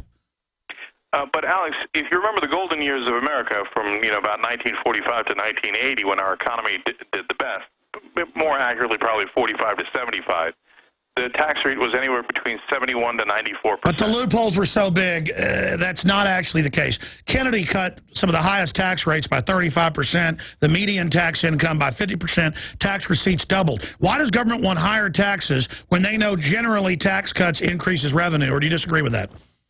I do disagree with that. So when Kennedy cut taxes, they were still above 70%. And remember, that's for the highest marginal tax rate. So that's for every dollar above whatever the threshold is, right? So if Kennedy doubled the revenue and he was at 70% for the highest marginal tax rate, well, that's not so bad. Now, look, I think that's too high. For my personal taste, I think, and that's why my family supported Reagan when we first came here, because at that time, if you remember, before Reagan, the highest marginal tax rate was 70%. I thought that was outrageously high. But now we've got it to a point where it's far too low. Look, when Clinton raised the taxes to 39% for the top rate, what happened? The economy boomed. We added 23 million jobs. Bush cut it. Also, Obama cut it. And what happened? We lost jobs. We didn't gain jobs. Wait a minute. Obama promised not to increase payroll tax, and he increased it on 77% of Americans. People making $30,000 got an increase, 3.8%. There's all sorts of taxes being increased. Here's my big issue with taxes. If you had an angel, a good angel, distributing it all, it would still make people slaves in the final equation and not make you independent and make you domesticated. The establishment, the richest people in the world, come and lobby for higher taxes because they know they're always going to have loopholes and are exempt. Warren Buffett and people like that. And then they end up getting the money in banker bailouts and corporate welfare. They're trying to shut down the Small Business Association in the federal government administration. They take our tax money and then they give it back to select insiders. I mean, that's what's going on here. Some of that is true. For example, the role of how big business crushes small business is one of the most underreported stories in the country, because they want a competitive advantage, so they set the rules in the government so that it is to their advantage and against small businesses. But no, overall, most of the rich don't want higher taxes at all. Warren Buffett is someone that everybody talks about because he's such an exception. Well, all the hedge fund guys, the private equity guys on Wall Street cry bloody murder if you touch their taxes by 1%, and they're paying 15%, which is outrageously low. Yeah, they wrote the laws. They wrote the laws. And it's the very same mega banks and Wall Street people that fund the Democrats and Republicans. I mean, look at Romney. He was funded by the exact same groups, except for the Koch brothers, so you guys always use them all day. But the point is that now they flipped against the Republicans. I mean, it's just such a cynical game, and any big government is going to create that trough for the fraud, waste, and abuse to take place. That's totally true. And the Democrats and Republicans are playing us all day long, and Fox News and MSNBC set up this false debate, this false drama. Oh, my God, is it going to be the Democrats? Is it going to be the Republicans? What difference does it make? Obama renewed. In fact, he didn't just renew. He made the Bush tax cuts permanent for 99% of Americans. So that's the 1% change we voted for. I mean, look, you're upset. If you're a progressive, we're 10 times more upset because they never do anything progressive. Never. Why? Because Wall Street and the guys who pay the politicians aren't progressive at all. They're massively conservative.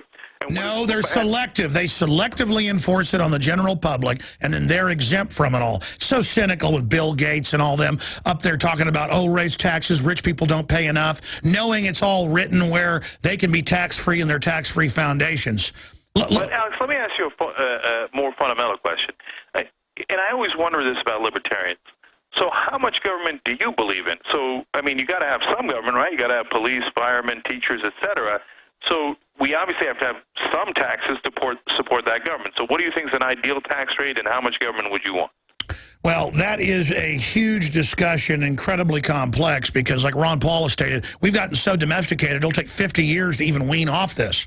But if we don't turn the ship around and start going back, at least in a partially different direction, we know it's all going bankrupt and going to collapse, and then there'll be nothing, Cenk.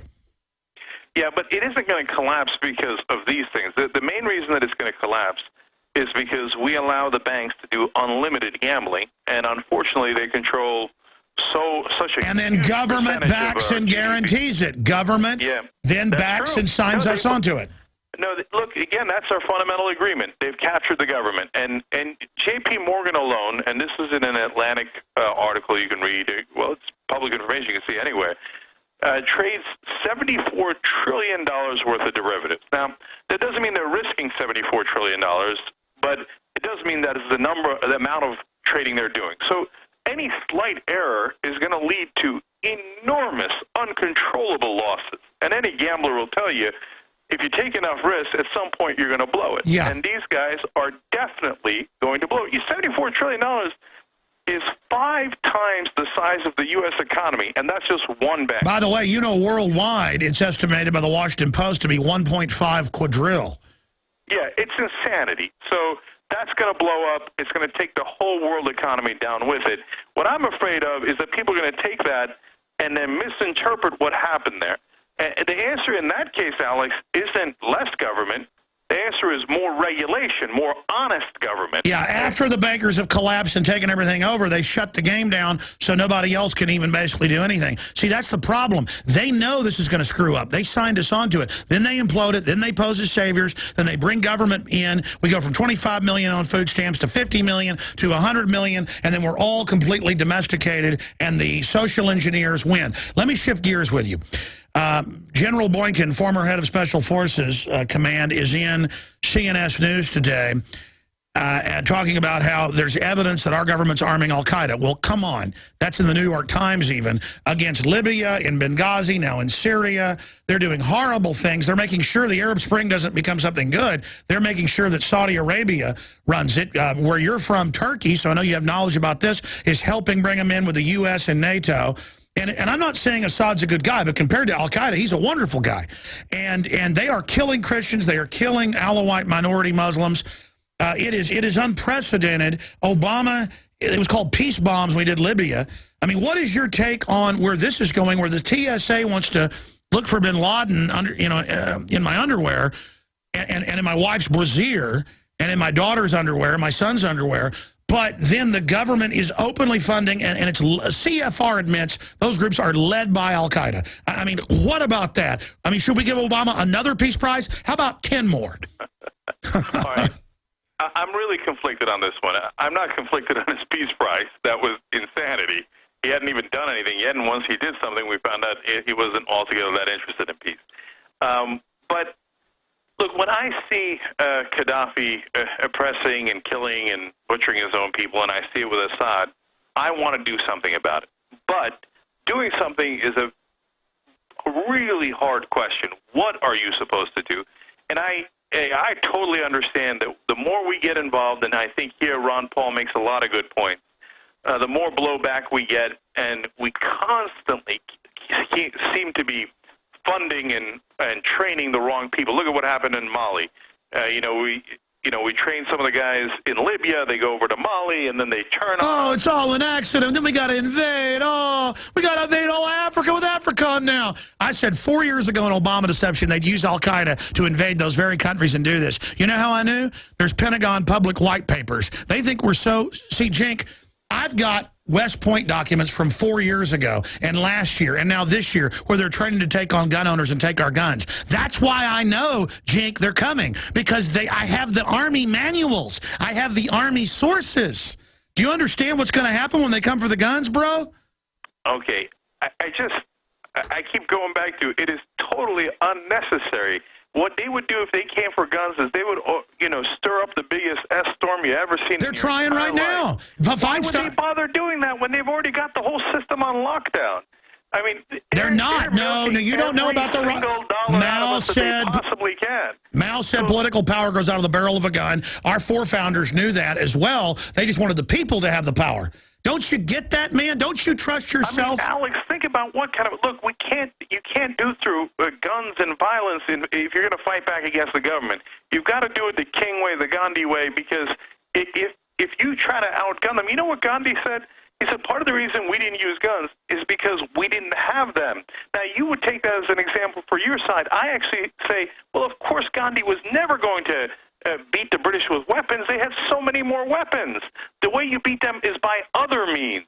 And so if you do it democratically, you do it politically, and you get people riled up and you say, hey, listen, Cenk, how much military history have you studied? listen, we couldn't, our entire military couldn't defeat the North Vietnamese because they had a will to fight. The rifleman is the power, okay? There are 160 million gun owners plus in this country. Alex, you're going to give them an excuse to kill you, okay? I mean, the minute you pick up a gun, they're going to feel absolutely justified in striking back. Jink, there you go, there you go. I'm not picking up a gun. I don't want to have a physical conflict. They are preparing to try to confiscate the guns and demonize gun owners. It's in the Homeland Security documents that we broke 3.5 years ago. They want to start a civil war and then call us terrorists, and you'll be like, well, they killed Ron Paul and Alex Jones. They had to. They were going to lead a revolution. See how that spinning works? I want to give you some statistics when we come back. I can't wait to have you back on Skype. I saw how great your Skype looked before it failed there in your Young Turks studio, theyoungturks.com. I'm Alex Jones. All right, we got him 5 minutes into the next hour, and he promises after he does his big D.C. trip next month, he'll come back with us in March or so via video Skype. Cenk Uygur, and I got to say, I don't agree with a lot of stuff he says, but he says it real slick the way he sells it, very funny. And, you know, I'm a fan of a lot of the stuff they cover. He covers things that the other Democrats and liberals won't cover because they're really a bunch of authoritarian scum, just like most of the Republican leadership. But he joins us. But I brought Melissa Melton in because she was going to be on earlier today, but then I ran out of time. And Melissa, we've got FBI statistics from FBI.gov for TV viewers. We're going to be putting these up on screen for radio listeners. The video will be posted later today at Infowars.com. Go over these statistics for Cenk so he can respond. Well, the situation is that we have a lot of media and politicians that are throwing out statistics, and they don't cite their sources. So we don't know if those are coming from think tanks or special interest groups. This is from the FBI.gov. They collect this data from 18,000 law enforcement agencies across the country every year. And private groups have studied it. Some of the most accurate numbers out there. That's what they We're not usually fans of government numbers, but this is what we have that's the most consistent over the years. And using basic calculations for percentages, you can see by their own data that goes back to 1992, the Uniform Crime Report shows violent crime has been cut in half since 1992. And if you take the 1992 violent crime rate per 100,000 people of 757.7, you subtract the 2011 violent crime rate of 386.3, you get 371.4. If you divide this by the original 1992 rate, you get 0.4902, multiply that out, and you're going to have a decrease right there of 49.02% in violent crime between 1992 and 2011. And the murder rate shows the same decrease as well, actually. If we can go to that. So people think it's the end of the world and everybody's dying, but the truth is the only thing going up is mass school shootings, and that's 88 a year. About half of those gangbangers killing each other. It's still a bad thing, but, I mean, Biden going riddled with holes, beautiful children. I mean, it's so exploitive. We're going to go to more numbers here in a moment. Hit pause on that. But, Cenk, I mean, respond. I mean, almost a 50% cut as more guns get bought, as the criminals get scared in the last 20 years. So, Alex, there's about 12 different possibilities as to why the crime rate started going down in the early 1990s. I read a brilliant article in Mother Jones about this, and we had Kevin Drum on the show to talk about it. And I was really skeptical about it, but it turns out the one thing that correlates with crime increases and decreases is lead. Okay? And so the leaded gasoline really screwed this country up in a big, big way. Now, to me, I get that the crime rate is going down, and that's a terrific thing. And again, there's a lot of factors. Is that why we all beat the hell out of each other in the 80s? I think so. I'm sorry. I thought that was aspartame. Anyway, I'm sorry. Go ahead. But the problem with the guns isn't necessarily the crime rate as much as it is gun homicides and, of course, these massacres. And then, you know, you look at the international rates, and, you know, you've got Japan, you've got Australia, and, you know, they've passed their ban in Australia in '96, and they haven't had a single massacre since. In Japan... Oh, yeah, now they're trying to take the bolt-action guns. Now they're, okay, but let me throw this at you. Long after leaded gas was out, they did concealed carry, and that's when the real drop started. So it's not the lead. That's a small part. I agree. I've seen the studies. That's a small part from the complete rage of the 70s and 80s, okay? But in the 90s, it's concealed carry, more guns, less crime. You can use Japan, where nobody robs each other when there's a tsunami, and say, look, they have lower crime. I mean, it's a different culture is my point. But look at Japan. No, let's look at Japan for 1 second. They have in the ballpark of 2 to 10 gun homicides over the last 6 years or so, okay? per year, which is and Japan is a smaller country than us, but they're a significantly large country. And if a samurai told a villager to get on their knees because they had disrespected him and to let them cut their head off, they would not resist. That has been a programming in the culture of feudal Japan. They're great, smart people, but that's leftovers of that, the total submission. They don't have guns, Alex. They can't kill each other with guns because they don't have them. But they got guys that go in schools and stab people with knives. Yes. The government wants And the they don't guns die. to enslave us. Stay there, back in 60 seconds. All right, it is our final little segment with Cenk Uygur of TheYoungTurks.com, syndicated radio, TV host, and star of YouTube with their news. Pretty entertaining, but I don't agree with a lot of it. I mean, I'll say that up front because, oh, it's an accident, oh, it's corrupt, oh, whatever. But at least the guy is not one of these Skeletor demons like the mainline Democrats are that I've met behind the scenes. I mean, at least she'll admit that it's wrong that Obama... I mean, did you think that was sneaky how he said, don't worry, I'm going to veto NDAA so you don't have to fight it? And then he blamed the Senate, so they released the letters where his lawyers wrote it, and Obama demanded it. Then he said, don't worry, I won't sign it, and he did. I mean, it's the way Obama gets you to feel good when he walks you out behind the barn and slits your throat. I mean, it's really creepy. There's a great show, or there was on Starz called Boss. Kelsey Grammer was the star of it. I don't agree with Kelsey's politics, but damn, he was brilliant. I thought he was the best actor on TV. And there's a great line in there about politics. They say, the donors say, we want change on the outside and continuity on the inside. And that right there is Obama in a nutshell. He sells you change, and then he just keeps the machine rolling. We give kind of wrestling nicknames to people sometimes. Obama's nickname is the establishment. And God, he does a brilliant job of pretending he's giving you historic change while he ups the ante, honestly, on the police state and the warrantless wiretapping and the NDAA. I don't know why he does it. I mean, I'm not a psychologist, but I do know he does do it. Well, he's bought and paid for by the very same interest. I mean, we already went over that. But I would just ask you to do this, because I know you care about the children. The vaccines, in most cases, like flu, do not protect you from what it does. On the insert, it says it can kill you, give you narcolepsy, you name it.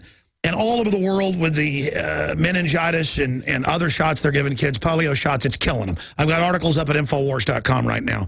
Well, if I send you the actual studies and reports about vaccines killing kids, will the Young Turks cover that, or would you get kicked off the Al Jazeera TV? Well, right now we don't have any deal with Al Jazeera. I mean, I'm continuing on my old contract, and I've never been worried about getting kicked off of anything, as you might know. But on the polio stuff, will I read it? Of course. Will I cover it? I don't know. It depends on what's in it because, you know, look, I don't know anything about it. I'm not an expert on it, but every single doctor I know says that they believe in the vaccines. They think the polio vaccine is enormously important. Well, they've been brainwashed. They've been brainwashed by it, and they're told to do that by the medical companies they work for. I happen to know doctors that are pushed and given kickbacks for how many people they give shots. Well, in closing, tell us about YoungTurks.com and what you guys are going to be covering tonight. So, you know, we do our live show 9 o'clock to 11 o'clock Eastern on the YoungTurks.com. You could also see it on YouTube.com/TYT. And especially on YouTube.com/TYT, you got all the clips. So if you like a story about guns or you like a story about the NDAA, you'll be able to watch that in about 5 minutes and not necessarily have to watch the whole show.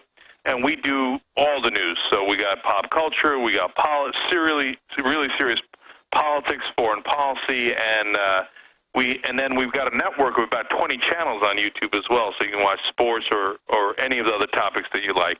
So YouTube.com/TYT. Yeah, you've certainly pioneered things. Glenn Beck's trying to copy what I've done, but also what you've done. In closing, look, I know the New World Order is real. I've studied what they plan. It's a eugenics program, just like injecting black people with syphilis. That's the tip of the iceberg. And I'm telling you, they're evil. If you care about your children, you have children, right? If you care about your children, the GMO, the top companies are on record, it's designed to sterilize you. If you care about your kids, look into the vaccines. If you care about what's happening, I'm telling you, this is not my opinion. The reason I get so upset, Cenk, is because I know this stuff's real, and I think you might have a heart and a soul. So I'm asking you, don't sell out to the New World Order. You've shown you left MSNBC because you were against the war and stuff and the things they're doing. Go all the way. You don't need the system. Come out against the New World Order. I'm telling you, look into what I've covered. it's real.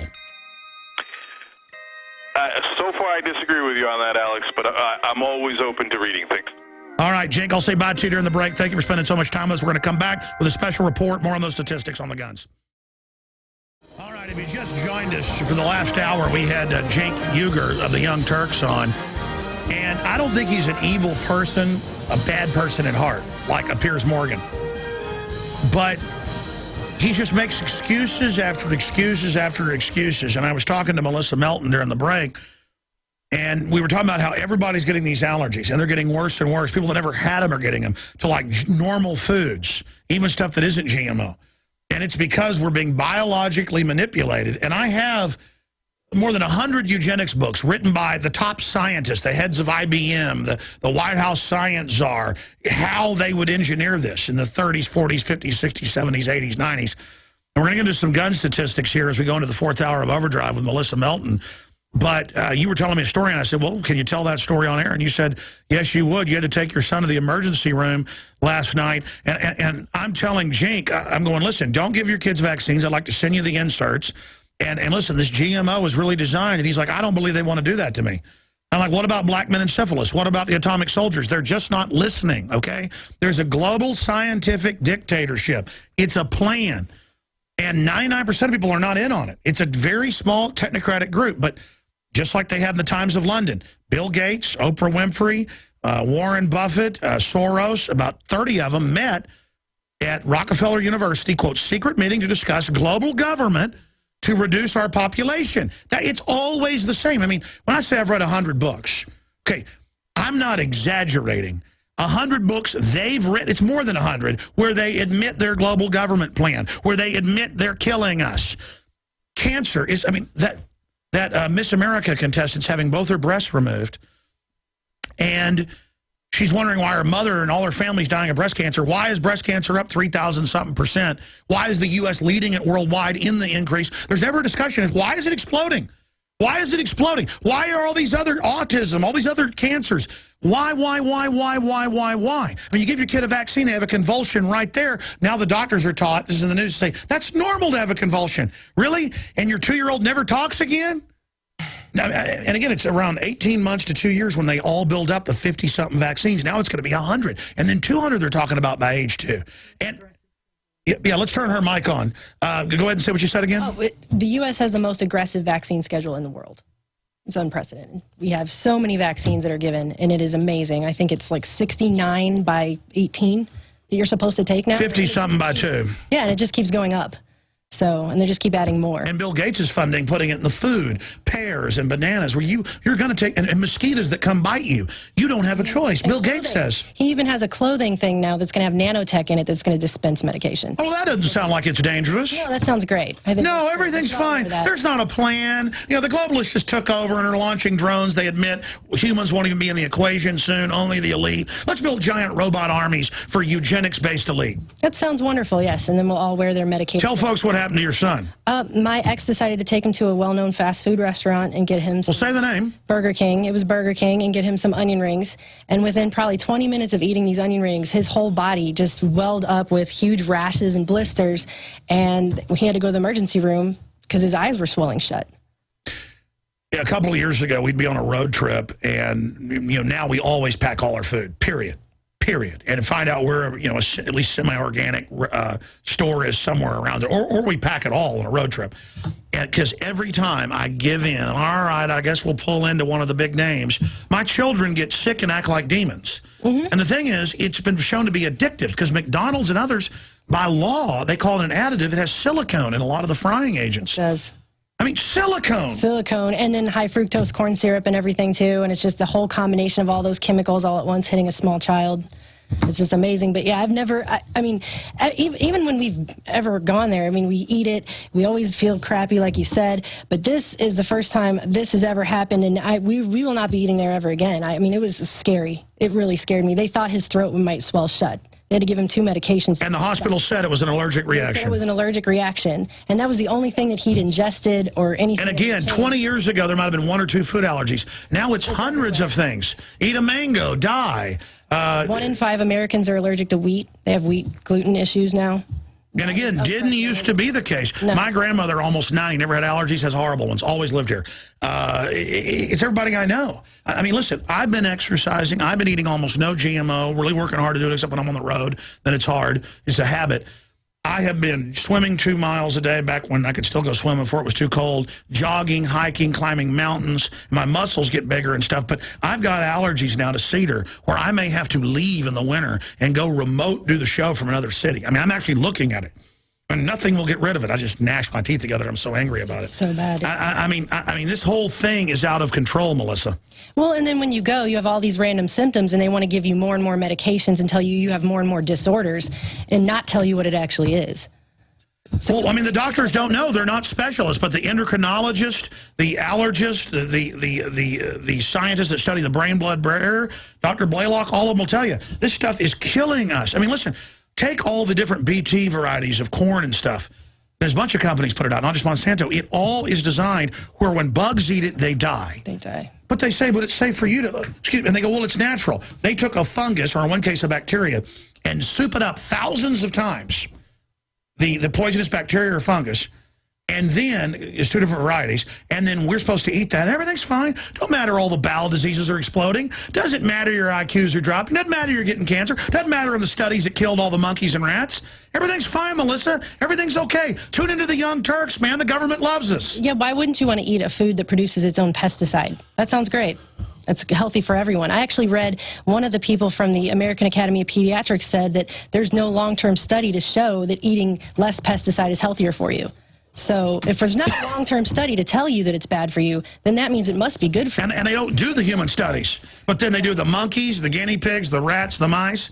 Within 3 generations, with multiple new GMO potatoes, you name it, the rats are almost all sterile or mentally retarded or dead or have giant cancers or no genitals or genitals on their head. Really? I mean, it is stuff you can, it is, and it's all these companies, Monsanto on the board of McDonald's, tied into Bill and Melinda Gates, Bill Gates bought into Monsanto, and then you go track the founders and the heads, all eugenicists, all going and giving speeches how they want to kill us.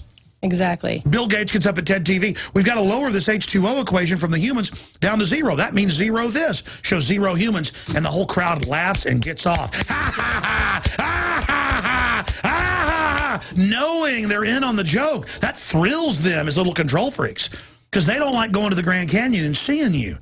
See, right there on screen. Now the number's up to 80 European children develop narcolepsy after receiving H1N1 vaccine. And then you go back. Boom, Bill Gates, it was 60-something thousand in India got sterilized. 50 African children paralyzed after receiving Bill Gates-backed meningitis vaccine.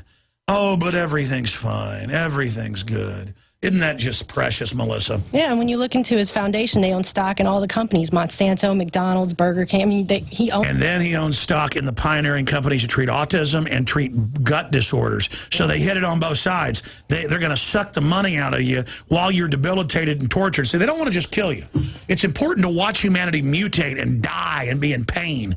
Because, I mean, that's why Joe Biden talks about those beautiful children riddled with holes. I mean, have you seen that where he's, like, obviously getting off on it? I mean, anyone could look and go, perv, perv, perv. No. If I saw him at a park, I would creep away from him. Yeah, I wouldn't want to go down a dark alley with that guy. I haven't seen that particular clip, but I can barely watch it. I mean, it's so hard to even see. Do you guys have the Joe Biden I sent you?